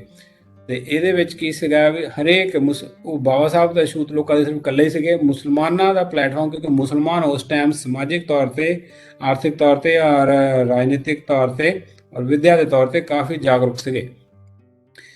ਤੇ ਉਸ ਟਾਈਮ ਕੀ ਸੀ ਇਹਨਾਂ ਦੇ ਕਾਫੀ ਪਾਰਟੀ ਸੀਗੀਆਂ ਉਹ ਜਾਂ ਕਹਿ ਸਕਦੇ ਹਾਂ ਵੀ ਕਾਫੀ ਇਹਨਾਂ ਦੇ ਜਿਹੜੇ ਸੀਗੇ ਧਿਰ ਸੀਗੇ। ਉਹ ਕਿਹੜੇ ਸੀਗੇ? ਵੱਡੀ ਜਿਹੜੀ ਪਾਰਟੀ ਸੀਗੀ ਉਹ ਮੁਸਲਮਾਨ ਲੀਗ, ਦੂਸਰੀ ਸੀਗੀ ਆਲ ਇੰਡੀਆ ਮੁਸਲਿਮ ਕਾਨਫਰੰਸ, ਤੀਸਰੀ ਸੀਗੀ ਆਲ ਪਾਰਟੀਜ਼ ਮੁਸਲਿਮ ਕਾਨਫਰੰਸ, ਚੌਥਾ ਸੀਗਾ ਜਮਾਇਤ ਉਲ ਅਲੀਮਾ, ਪੰਜਵਾਂ ਸੀਗਾ ਦਾ ਖਿਲਾਫਤ ਕਾਨਫਰੰਸ। ਇਹ ਜਿਹੜੀਆਂ ਸੀਗੀਆਂ ਸਾਰਿਆਂ ਨੇ ਹੀ ਆਪਣੇ ਆਪਣੇ ਪ੍ਰਤੀਨਿਧੀ ਸਾਮਨ ਕਮਿਸ਼ਨ ਮੋਰੇ ਭੇਜੇ ਵੀ ਅਸੀਂ ਮੁਸਲਮਾਨ ਕਮਿਊਨਿਟੀ ਨੂੰ ਜਾਂ ਆਪਣੇ ਆਸ ਗਰੁੱਪ ਨੂੰ ਪ੍ਰੈਜ਼ੈਂਟ ਕਰਦੇ ਹਾਂ ਔਰ ਇੱਕ ਮੁਸਲਮਾਨ ਕਮਿਊਨਿਟੀ ਦੀ ਗੱਲ ਕਰਦੇ ਹੈਗੇ ਆ। ਇਹਦੇ ਵਿੱਚ ਬਾਬਾ ਸਾਹਿਬ ਕਹਿੰਦੇ ਹੁਣ ਇਕੱਲੇ ਦੀ ਗੱਲ ਜਿਹੜੀ ਹੈਗੀ ਆ ਕਰਾਂਗੇ ਤਾਂ ਉਹਦੇ ਵਿੱਚ ਜਿਹੜਾ ਹੈਗਾ ਵੀ ਕੋਈ ਗੱਲ ਨਹੀਂ ਬਣਦੀ ਹੈ, ਕਿਉਂਕਿ ਸਾਰੇ ਮੁਸਲਮਾਨਾਂ ਦੀ ਜਿਹੜੀ ਡਿਮਾਂਡ ਆਲਮੋਸਟ ਜਿੰਨੇ ਵੀ ਇਹਨਾਂ ਦੇ ਪਾਰਟੀਜ਼ ਹੈਗੀਆਂ ਨੇ ਸਾਰੇ ਦੀ ਡਿਮਾਂਡ ਜਿਹੜੀਆਂ ਆਲਮੋਸਟ ਇੱਕੋ ਜਿਹੀਆਂ ਹੀ ਹੈਗੀਆਂ ਆ। ਤੇ ਇਸ ਕਰਕੇ ਕਹਿੰਦੇ ਆ ਵੀ ਜਿੰਨਾ ਜਿਹੜਾ ਮੁਸਲਿਮ ਲੀਗ ਦਾ ਮੋਹਰੀ ਸੀਗਾ, ਕਹਿੰਦੇ ਜੇ ਉਹਦੀਆਂ ਮੰਗਾਂ ਆਪਾਂ ਇੱਥੇ ਰੱਖਾਂਗੇ ਤਾਂ ਆਪਾਂ ਨੂੰ ਬਾਕੀ ਸਾਰੇ ਦੀਆਂ ਮੰਗਾਂ ਕਵਰ ਹੋ ਜਾਣੀਆਂ ਹੈਗੀਆਂ। ਤੇ ਕਿਹੜੀਆਂ ਮੰਗਾਂ ਇਹਨਾਂ ਨੇ ਸਾਮਨ ਕਮਿਸ਼ਨ ਮੋਹਰੇ ਰੱਖੀਆਂ ਹੈਗੀਆਂ? ਇਹ ਜਿਹੜੀਆਂ ਹੈਗੀਆਂ ਆ ਜਿਨ੍ਹਾਂ ਦਾ ਜਿਹੜਾ ਮੁਸਲਿਮ ਲੀਗ ਦਾ ਪ੍ਰਧਾਨ ਸੀਗਾ ਉਹਨੇ ਸਾਮਨ ਕਮਿਸ਼ਨ ਮੋਹਰੇ ਜਿਹੜੀਆਂ ਮੰਗਾਂ ਰੱਖੀਆਂ ਹੈਗੀਆਂ ਇਹ ਹੈਗੀਆਂ ਟੋਟਲ 15 ਮੰਗਾਂ ਹੈਗੀਆਂ। ਇਹਨੂੰ ਆਪਾਂ ਦੇਖਾਂਗੇ ਕਿਉਂਕਿ ਇਹ ਅੱਗੇ ਰਿਪੀਟ ਵੀ ਹੋਣੀਆਂ ਹੈਗੀਆਂ। ਕਹਿੰਦੇ ਆ ਵੀ ਜਿਹੜਾ ਅੱਗੇ ਸੰਵਿਧਾਨ ਬਣਨਾ ਹੈਗਾ ਆ ਆਉਣ ਵਾਲੇ ਭਵਿੱਖ ਦੇ ਵਿੱਚ, ਉਹਦੇ ਵਿੱਚ ਜਿਹੜੀਆਂ ਰੈਸੀਡਿਊਰੀ ਜਿਹੜੀ ਫੈਡਰੇਸ਼ਨ ਬਣਨੀ ਹੈਗੀ ਗਵਰਨਮੈਂਟ 1935 ਐਕਟ ਦੇ ਅਧੀਨ, ਉਹਦੇ ਵਿੱਚ ਜਿਹੜੀ ਰੈਸੀਡਿਊਰੀ ਪਾਵਰਸ ਹੈਗੀਆਂ ਨਾ ਪ੍ਰੋਵਿੰਸ ਦੇ ਹੱਥ 'ਚ ਹੋਣੀਆਂ ਚਾਹੀਦੀਆਂ ਹੈ। ਹੁਣ ਰੈਸੀਡਿਊਰੀ ਪਾਵਰ ਨੂੰ ਸਮਝਣਾ ਹੋਵੇ ਤਾਂ ਆਪਾਂ ਇੱਦਾਂ ਸਮਝ ਸਕਦੇ ਹਾਂ ਵੀ ਜਿੱਦਾਂ ਫੈਡਰੇਸ਼ਨ ਹੁੰਦੀ ਹੈ, ਜਿਹੜਾ ਸੰਘ ਹੁੰਦਾ ਆ, ਉਹਦੇ ਵਿੱਚ 3 ਧਿਰੇ ਹੁੰਦੇ ਹੈ, ਆਪਣੇ 2 ਲੈਵਲ ਹੁੰਦੇ, ਇੱਕ ਸੈਂਟਰ ਲੈਵਲ ਤੇ ਇੱਕ ਸਟੇਟ ਲੈਵਲ ਤੇ। ਔਰ ਸੈਂਟਰ ਦੀ ਜਿਹੜੀ ਅਲੱਗ ਲਿਸਟ ਬਣਦੀ ਆ, ਜਿਹੜੀ ਸੈਂਟਰਲ ਜਾਂ ਫੈਡਰਲ ਲਿਸਟ ਜਿਹਨੂੰ ਕਹਿੰਦੇ ਆ, ਉਹਦੇ ਵਿੱਚ ਉਹਨਾਂ ਦੇ ਅਲੱਗ-ਅਲੱਗ ਡਿਪਾਰਟਮੈਂਟ ਹੁੰਦੇ ਆ ਜਾਂ ਅਲੱਗ-ਅਲੱਗ ਉਹਨਾਂ ਨੂੰ ਦਿੱਤਾ ਹੁੰਦਾ ਵੀ ਆਹ ਚੀਜ਼ ਸੈਂਟਰ ਨੇ ਕਰਨੀ, ਆਹ ਚੀਜ਼ ਸੈਂਟਰ ਨੇ ਕਰਨੀ ਆ। ਉਹ ਸਾਰੀ ਲਿਸਟ ਬਣੀ ਹੁੰਦੀ ਹੈਗੀ, ਜਿੱਦਾਂ ਡਿਫੈਂਸ ਦਾ ਹੋ ਗਿਆ, ਫੋਰਨ ਪਾਲਿਸੀ ਦਾ ਹੋ ਗਿਆ, ਇੰਟਰਨੈਸ਼ਨਲ ਰਿਲੇਸ਼ਨਸ ਹੋ ਗਏ, ਇਹ ਸਾਰਾ ਹੀ ਜਿਹੜਾ ਹੈਗਾ ਸੈਂਟਰਲ ਲਿਸਟ 'ਚ ਆਉਂਦਾ ਹੈਗਾ ਆ। ਫਿਰ ਹੁੰਦੀ ਹੈ ਸਟੇਟ ਲੈਵਲ 'ਤੇ ਜਾਂ ਪ੍ਰੋਵਿੰਸ ਲੈਵਲ 'ਤੇ ਪ੍ਰੋਵਿੰਸ ਦੀ ਲਿਸਟ ਹੁੰਦੀ ਜਾਂ ਸਟੇਟ ਲਿਸਟ ਹੁੰਦੀ ਹੈ। ਉਹਦੇ ਵਿੱਚ ਜੋ ਉਹਨਾਂ ਦੀਆਂ ਹੱਦਾਂ ਹੁੰਦੀਆਂ ਆ ਜਾਂ ਉਹਨਾਂ ਦੇ ਡਿਪਾਰਟਮੈਂਟਸ ਹੁੰਦੇ ਆ, ਉਸ ਹਿਸਾਬ ਨਾਲ ਉਹ ਆਪਣੇ ਕਾਨੂੰਨ ਬਣਾ ਸਕਦੇ ਜਾਂ ਉਹ ਕੰਮ ਕਰ ਸਕਦੇ ਹੈਗੇ ਆ। ਤੇ ਇੱਕ ਜਿਹੜੀ ਹੁੰਦੀ ਹੈ ਕੌਨਕਰੈਂਟ ਲਿਸਟ, ਜਿਹਦੇ ਵਿੱਚ ਸੈਂਟਰ ਵੀ ਬਣਾ ਸਕਦੀ ਹੈ ਔਰ ਸਟੇਟ ਵੀ ਬਣਾ ਸਕਦੀ ਹੈਗੀ ਹੈ। ਔਰ ਕਾਨੂੰਨੀ ਤੌਰ 'ਤੇ ਜਿਹੜਾ ਤੁਸੀਂ ਇਹ ਜਿਹੜੀ ਲਿਸਟ ਹੁੰਦੀ ਐਗਜ਼ੌਸਟਿਵ ਨਹੀਂ ਹੁੰਦੀ, ਭਾਵ ਵੀ ਇਹਦੇ ਵਿੱਚ ਤੁਸੀਂ ਸਾਰਾ ਕੁਝ ਨਹੀਂ ਪਾ ਸਕਦੇ, ਕਈ ਚੀਜ਼ਾਂ ਰਹਿ ਵੀ ਜਾਂਦੀਆਂ ਹੈਗੀਆਂ ਆ ਕਿਉਂਕਿ ਕਈ ਚੀਜ਼ਾਂ ਜਿਹੜੀਆਂ ਆਉਣ ਵਾਲੇ ਭਵਿੱਖ ਵਿੱਚ ਕਈਆਂ ਨੂੰ ਤਾਂ ਨਹੀਂ ਪਤਾ ਹੁੰਦਾ, ਆਪਾਂ ਨੂੰ ਕਈਆਂ ਨੂੰ ਵੀ ਇਹ ਚੀਜ਼ ਜਿਹੜੀ ਹੋ ਸਕਦੀ ਹੈਗੀ ਹੈ। ਔਰ ਕੁਝ ਚੀਜ਼ਾਂ ਜਿਹੜੀਆਂ ਡਿਫਾਈਨ ਨਹੀਂ ਹੁੰਦੀਆਂ ਹੈਗੀਆਂ, ਠੀਕ ਹੈ ਜੀ, ਉਸ ਦਾ ਜਿਹੜਾ ਕੌਣ ਜਿਹੜਾ ਉਹਦਾ ਫੈਸਲਾ ਲਵੇਗਾ, ਉਹ ਜਿਹੜੀ ਆ ਫੈਸਲਾ ਲੈਣ ਦੀ ਜਿਹੜੀ ਪਾਵਰ ਆ ਉਹਨੂੰ ਕਹਿੰਦੇ ਰੈਜ਼ੀਡਿਊਰੀ ਪਾਵਰਸ। ਉਹ ਜਿਹੜੀ ਪਾਵਰ ਆ ਕਹਿੰਦੇ ਪ੍ਰੋਵਿੰਸ ਨੂੰ ਦਿੱਤੀ ਜਾਵੇ, ਜਿਹੜੇ ਸੂਬੇ ਹੈ ਉਹਨਾਂ ਨੂੰ ਦਿੱਤੀ ਜਾਵੇ, ਸੈਂਟਰ ਨੂੰ ਨਾ ਦਿੱਤੀ ਜਾਵੇ। ਇਹ ਬਹੁਤ ਤਗੜੀ ਚਾਲ ਹੈਗੀ ਇਹਦੇ ਵਿੱਚ ਵੀ। ਤੇ ਦੂਸਰਾ ਕਹਿੰਦੇ ਸੀਗੇ ਵੀ ਜਿਹੜੀ ਆ ਆਟੋਨਮੀ ਦੇਣੀ ਆ ਪ੍ਰੋਵਿੰਸਿਸ ਨੂੰ, ਉਹ ਇੱਕੋ ਹੀ ਪੱਧਰ ਤੇ ਹੋਵੇ ਸਾਰੇ ਜਿਹੜੇ ਬਾਕੀ ਸੂਬੇ ਨਾ, ਜਿਨ੍ਹਾਂ ਨੂੰ ਉਹਨਾਂ ਨੂੰ ਦੇਣਾ ਵੀ ਤੁਸੀਂ ਆਪਣੇ ਆਪ ਦਾ ਉਹ ਆਪਣੇ ਆਪ ਮੁਖਤਿਆਰ ਹੈਗੇ ਆ, ਇਹ ਕਹਿੰਦੇ ਵੀ ਇੱਕੋ ਹੀ ਲੈਵਲ ਤੇ ਹੋਵੇ, ਸਾਰਿਆਂ ਨੂੰ ਯੂਨੀਫਾਰਮ ਹੋਵੇ। ਤੀਸਰਾ ਜਿਹੜਾ ਸੀਗਾ ਇਹ ਕਹਿੰਦੇ ਸੀਗੇ ਵੀ ਜਿਹੜੀ ਪ੍ਰਤੀਨਿਧਤਾ ਹੈਗੀ ਆ ਇਹ ਆਪਣੇ ਉਚਿਤ ਹੋਵੇ ਤੇ ਪ੍ਰਭਾਵਸ਼ਾਲੀ ਹੋਵੇ। ਇਸ ਸਿਧਾਂਤ ਤੇ ਹੋਣੀ ਚਾਹੀਦੀ ਹੈਗੀ ਆ ਹਰੇਕ ਸੂਬੇ ਦੇ ਵਿੱਚ, ਹਰੇਕ ਪ੍ਰੋਵਿੰਸ ਦੇ ਵਿੱਚ। ਚੌਥਾ ਪੁਆਇੰਟ ਸੀਗਾ ਵੀ ਜਿਹੜੀ ਸੈਂਟਰਲ ਲੈਜਿਸਲੇਚਰ ਹੈਗੀ ਆ, ਪਾਰਲੀਮੈਂਟ ਹੈਗੀ ਆ, ਉਹਦੇ ਵਿੱਚ 1/3 ਜਿਹੜੇ ਆ ਮੁਸਲਮਾਨ ਹੋਣੇ ਚਾਹੀਦੇ ਹੈਗੇ ਸੈਂਟਰ ਦੇ ਵਿੱਚ। ਪੰਜਵਾਂ ਸੀਗਾ ਵੀ ਕਹਿੰਦੇ ਜਿਹੜੀ ਇਹਨਾਂ ਦੀ ਮੁਸਲਮਾਨਾਂ ਦੀ ਜਿਹੜੀ ਇਲੈਕਸ਼ਨ ਹੋਣੀ ਚਾਹੀਦੀ ਹੈਗੀ ਆ, ਉਹ ਕਿੱਦਾਂ ਹੋਣੀ, ਪ੍ਰਤੀਨਿਧਤਾ ਕਿੱਦਾਂ ਹੋਣੀ ਚਾਹੀਦੀ ਹੈ, ਸੈਪਰੇਟ ਇਲੈਕਟੋਰੇਟ ਦੇ ਹਿਸਾਬ ਨਾਲ ਹੋਣੀ ਚਾਹੀਦੀ ਹੈਗੀ ਆ। ਇਹ ਮੰਗਾਂ ਮੁਸਲਮਾਨ ਜਾਂ ਜਿਨ੍ਹਾਂ ਦੀਆਂ ਮੰਗਾਂ ਜਿਹੜੀਆਂ ਸਾਮਨ ਕਮਿਸ਼ਨ ਮੂਹਰੇ ਰੱਖ ਰਹੇ ਹੈਗੇ। ਛੇਵਾਂ ਜਿਹੜਾ ਹੈਗਾ ਉਹ ਕਹਿੰਦੇ ਆ ਵੀ ਜਿਹੜੇ main Punjab, Bengal, north West province ਹੋ ਗਏ, ਇਹਨਾਂ ਦੇ ਵਿੱਚ ਜਦੋਂ ਉਹਨਾਂ ਨੇ ਤਬਦੀਲੀਆਂ ਕਰਨੀਆਂ ਹੈ ਨਾ, ਜਿੱਦਾਂ ਆਪਾਂ ਪੜ੍ਹਿਆ ਸੀਗਾ ਵੀ ਆਪਣੇ ਹਰੇ ਸੈਂਸਸ 10 ਸਾਲ ਬਾਅਦ ਹੁੰਦਾ, ਉਹਦੇ ਬਾਅਦ ਜਿਹੜੀਆਂ ਹੈਗੀਆਂ ਡਿਸਟ੍ਰਿਕਟਸ ਜਾਂ ਪਾਪੂਲੇਸ਼ਨ ਦੇ ਹਿਸਾਬ ਨਾਲ ਕਨਸਟੀਟੂਐਂਸੀਜ਼ ਚੇਂਜ ਹੁੰਦੀਆਂ ਹੈਗੀਆਂ, ਉਹ ਏਰੀਆ ਦੇ ਹਿਸਾਬ ਨਾਲ ਜਿਹੜੀ ਟੈਰੀਟੋਰੀਅਲ ਰੀਡਿਸਟ੍ਰੀਬਿਊਸ਼ਨ ਹੋਣੀ ਹੈਗੀ ਆ। ਤੇ ਉਹ ਕਹਿੰਦੇ ਆ ਵੀ ਉਹ ਮੁਸਲਿਮ ਮੈਜੋਰਿਟੀ ਇਹਨਾਂ ਸਟੇਟਸ ਦੇ ਵਿੱਚ ਅਫੈਕਟ ਨਾ ਹੋਵੇ, ਇਹਨਾਂ ਪ੍ਰੋਵਿੰਸ ਦੇ ਵਿੱਚ ਅਫੈਕਟ ਨਾ ਹੋਵੇ। ਤੇ ਸੱਤਵਾਂ ਸੀਗਾ ਵੀ ਉਹਨਾਂ ਨੂੰ ਕਹਿੰਦੇ ਆ ਧਾਰਮਿਕ ਤੌਰ ਤੇ ਪੂਰੀ ਆਜ਼ਾਦੀ ਹੋਵੇ, ਵੀ ਕੀ ਕਰ ਸਕਦੇ ਆ, ਖਾ ਸਕਦੇ, ਕੀ ਪੀ ਸਕਦੇ, ਆਪਣੀ ਮੀਟਿੰਗ ਕਰ ਸਕਦੇ, ਪੜ੍ਹਾ ਸਕਦੇ ਹੈਗੇ ਆ, ਤੇ ਕਿੱਦਾਂ ਪ੍ਰਚਾਰ ਕਰ ਸਕਦੇ ਆ, ਕਿੱਥੇ ਪੂਜਾ ਕਰ ਸਕਦੇ ਆ ਜਾਂ ਨਮਾਜ਼ ਪੜ੍ਹ ਸਕਦੇ ਆ, ਸਾਰਾ ਕੁਝ ਉਹ ਉਹਨਾਂ ਨੂੰ ਪੂਰੀ ਆਜ਼ਾਦੀ ਹੋਣੀ ਚਾਹੀਦੀ ਹੈਗੀ ਆ। ਤੇ 8ਵਾਂ ਇਹ ਸੀਗਾ ਵੀ ਜਿਹੜਾ ਆਪਣੇ ਜਿਹੜੇ ਵੀ ਇਹਨਾਂ ਦੇ ਕੌਂਸਲ ਸੀਗੇ ਜਾਂ ਲੈਜਿਸਲੇਚਰ ਸੀਗਾ, ਜੇ 3/3 ਜਿਹੜਾ ਉਸ ਸਮਾਜ ਦਾ ਜਿਹੜਾ ਪ੍ਰਤੀਨਿਧੀ ਉੱਥੇ ਬੈਠਾ ਹੈ, ਜਿਹੜਾ 75% ਜਿਹੜਾ ਹੈਗਾ ਆ ਸਮਾਜ ਦਾ, ਜਿੱਦਾਂ 100 ਮੁਸਲਮਾਨ ਜਿਹੜਾ ਮੰਨ ਲਓ ਵੀ ਸੈਂਟਰਲ ਪਾਰਲੀਮੈਂਟ 'ਚ ਹੈਗੇ ਆ, ਉਹਦੇ ਵਿੱਚੋਂ ਜੇ 100 ਦੇ ਵਿੱਚੋਂ 80 ਜਣੇ ਮਨਾ ਕਰ ਦਿੰਦੇ ਨੇ ਬਿੱਲ, ਤੇ ਉਹ ਬਿੱਲ ਨਹੀਂ ਪਾਸ ਹੋਣਾ, ਚਾਹੇ ਬਾਕੀ ਸਾਰੇ ਮਨਜ਼ੂਰੀ ਦੇ ਦੇਣ। ਇੱਦਾਂ ਦੀ ਸ਼ਰਤ ਰੱਖੀ ਸੀਗੀ। ਤੇ 9ਵੀਂ ਸ਼ਰਤ ਸੀਗੀ ਵੀ ਜਿਹੜਾ ਸਿੰਧ ਹੈਗਾ ਹੈ ਉਹਨੂੰ ਬੰਬੇ ਪ੍ਰੈਜ਼ੀਡੈਂਸੀ ਤੋਂ ਜਾਂ ਬੰਬੇ ਪ੍ਰੋਵਿੰਸ ਤੋਂ ਬਾਹਰ ਕੱਢ ਦਿਓ, ਸੈਪਰੇਟ ਕਰ ਦਿਓ, ਉਹਨੂੰ ਸੈਪਰੇਟ ਪ੍ਰੋਵਿੰਸ ਬਣਾ ਦਿਓ। 10ਵਾਂ ਸੀਗਾ ਵੀ ਕਹਿੰਦੇ ਆਪਣੇ ਜਿਹੜੇ ਹੈਗੇ ਆ ਇਹ ਜਿਹੜੇ ਉੱਪਰ ਜਿਹੜੇ ਸੰਸ਼ੋਧਨ ਕਰਨੇ ਆ, ਇਹ ਬਲੂਚਿਸਤਾਨ 'ਚ ਵੀ ਲਾ ਦਿਓ ਤੇ ਨਾਰਥ ਵੈਸਟ ਫਰੰਟੀਅਰ ਪ੍ਰੋਵਿੰਸ ਦੇ ਵਿੱਚ ਵੀ ਇਹ ਪਾ ਦਿਓ। 11ਵਾਂ ਸੀਗਾ ਵੀ ਕਹਿੰਦੇ ਆ ਵੀ ਮੁਸਲਮਾਨਾਂ ਦੀ ਜਿਹੜੇ ਆਪਣੇ ਸਟੇਟ ਹੈਗੀ ਆ, ਉਹਦੇ ਜਿਹੜੇ ਅਦਾਰੇ ਹੈਗੇ, ਸਰਕਾਰੀ ਅਦਾਰੇ ਆ, ਉਹਨਾਂ ਦੇ ਵਿੱਚ ਵੀ ਉਹਨਾਂ ਦੀ ਪ੍ਰਤੀਨਿਧਤਾ ਹੋਣੀ ਚਾਹੀਦੀ ਹੈਗੀ ਹੈ, ਪੂਰੀ ਉਚਿਤ ਹੋਣੀ ਚਾਹੀਦੀ ਹੈਗੀ ਹੈ। ਤੇ ਇੱਦਾਂ ਹੀ ਕਹਿੰਦੇ ਆ ਵੀ ਮੁਸਲਮਾਨਾਂ ਦੇ ਧਾਰਮਿਕ ਔਰ ਜਿਹੜੇ ਹੈਗੇ ਆ ਉਹਨਾਂ ਦਾ ਸੱਭਿਆਚਾਰ ਤੇ ਉਹਨਾਂ ਦੇ ਜਿਹੜੇ ਕਾਨੂੰਨ ਹੈਗੇ ਉਹਨਾਂ ਨੂੰ ਬਚਾਉਣ ਲਈ ਵੀ ਸੁਰੱਖਿਆ ਹੋਣੀ ਚਾਹੀਦੀ ਹੈਗੀ ਹੈ। ਭਾਸ਼ਾ, ਉਹਨਾਂ ਦਾ ਧਰਮ ਹੋ ਗਿਆ, ਪਰਸਨਲ ਲਾਸ ਹੋ ਗਏ, ਸਾਰੇ ਇਹਨਾਂ ਦੇ ਅਗੇਂਸਟ ਜਿਹੜੀ ਉਹਨਾਂ ਨੂੰ ਜਿਹੜੀ ਹੈ ਸੁਰੱਖਿਆ ਚਾਹੀਦੀ ਹੈਗੀ, ਕਾਨੂੰਨੀ ਸੁਰੱਖਿਆ ਚਾਹੀਦੀ ਹੈ। 13ਵਾਂ ਸੀਗਾ ਵੀ ਜਿਹੜੀ ਕੈਬਨਿਟ ਬਣਨੀ ਹੈ, ਚਾਹੇ ਉਹ ਸੈਂਟਰ ਵਿੱਚ ਬਣੇ ਚਾਹੇ ਉਹ ਪ੍ਰੋਵਿੰਸ ਵਿੱਚ ਬਣੇ, ਉਹਦੇ ਵਿੱਚ 1/3 ਮੁਸਲਮਾਨ ਹੋਣੇ ਚਾਹੀਦੇ। ਕੈਬਨਿਟ, ਲੈਜਿਸਲੇਚਰ ਨਹੀਂ, ਲੈਜਿਸਲੇਚਰ ਵਿੱਚ ਜਿਹੜੀ ਐਗਜ਼ੈਕਟਿਵ ਹੁੰਦੀ ਉਹਦੀ ਜਿਹੜੀ ਕੈਬਨਿਟ ਬਣਦੀ ਹੈ, ਉਹ ਕੈਬਨਿਟ ਦੇ ਵਿੱਚ ਵੀ 1/3 ਮੁਸਲਮਾਨ ਹੋਣੇ ਚਾਹੀਦੇ ਹੈ।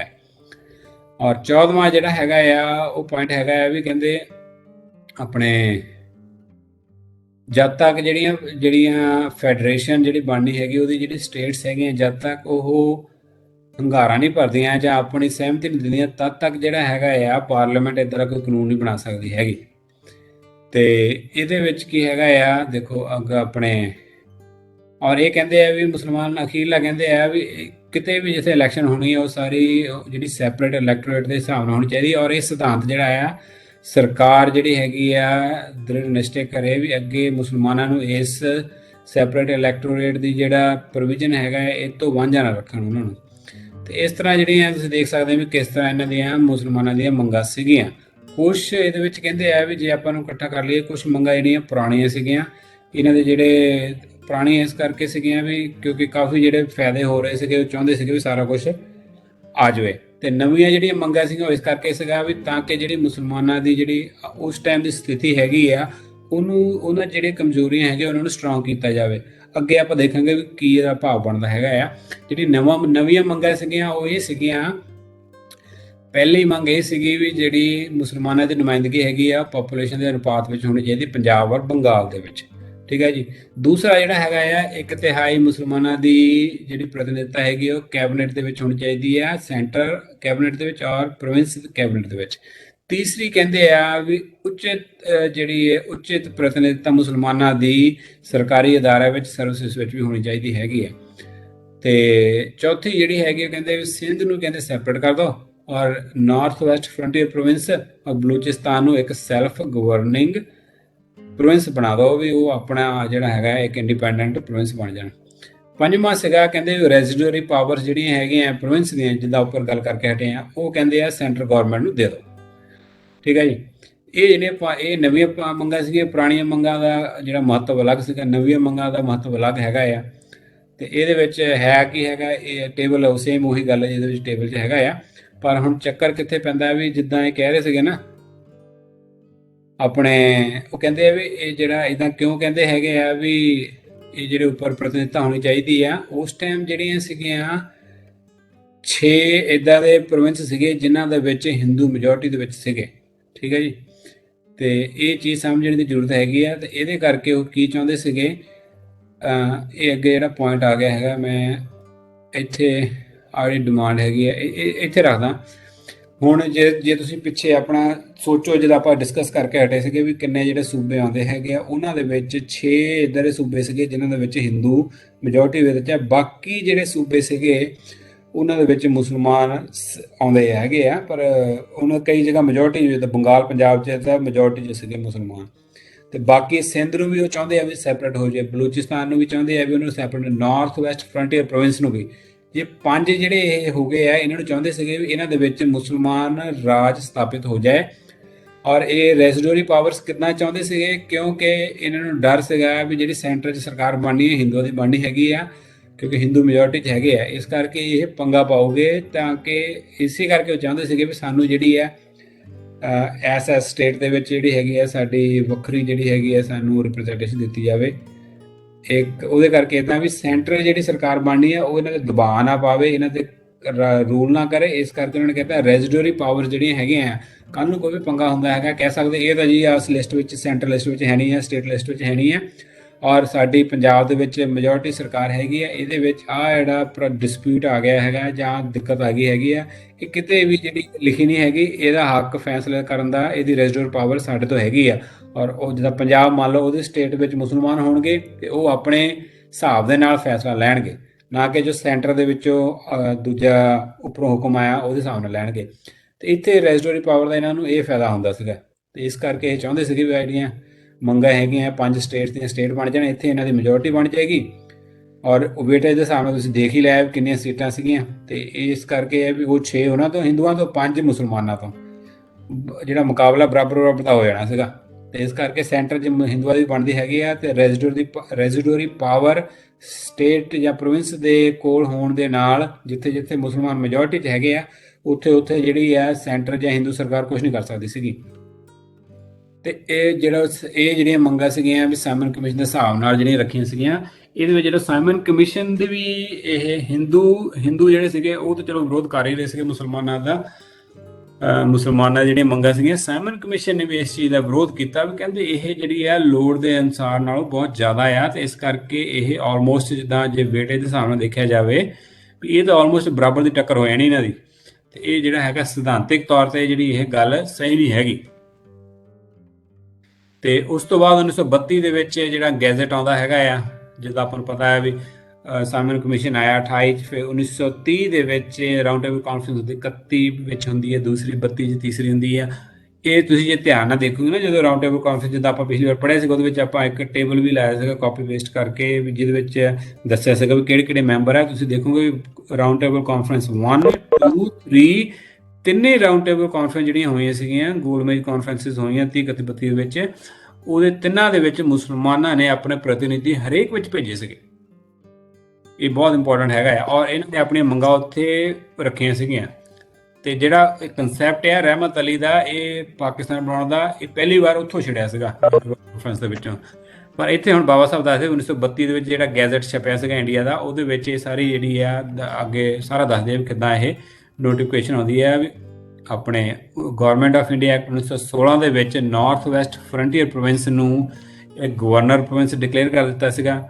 ਫਿਰ 1935 ਦੇ ਵਿੱਚ ਜਿਹੜਾ ਹੈਗਾ ਸਿੰਧ ਨੂੰ ਬੰਬੇ ਤੋਂ ਗਵਰਨਮੈਂਟ ਆਫ ਇੰਡੀਆ ਐਕਟ 1935 ਦੇ ਅਧੀਨ ਸਿੰਧ ਨੂੰ 1936 ਦੇ ਵਿੱਚ ਬੰਬੇ ਤੋਂ ਅਲੱਗ ਕਰਤਾ ਸੀਗਾ। ਠੀਕ ਹੈ ਜੀ। ਉਸ ਤੋਂ ਬਾਅਦ ਜਿਹੜਾ 1934 ਦੇ ਵਿੱਚ ਕੀ ਹੁੰਦਾ ਹੈਗਾ ਆ, ਜੁਲਾਈ 1934 ਦੇ ਵਿੱਚ ਮੁਸਲਮਾਨਾਂ ਦਾ ਸਰਕਾਰੀ ਅਦਾਰਿਆਂ ਵਿੱਚ 25% ਜਿਹੜੀ ਅਪਾਇੰਟਮੈਂਟ ਹੈਗੀ ਆ ਉਹ ਫਿਕਸ ਕਰ ਦਿੱਤੀ ਸੀਗੀ ਵੀ ਚਾਹੇ ਉਹ ਸੈਂਟਰ ਦੇ ਅਦਾਰੇ ਹੈਗੇ ਜਾਂ ਪ੍ਰੋਵਿੰਸ ਦੇ ਅਦਾਰੇ ਹੈਗੇ ਸਰਕਾਰੀ, ਉਹਨਾਂ ਦੇ ਵਿੱਚ 25% ਜਿਹੜੇ ਮੁਸਲਮਾਨ ਹੋਣਗੇ।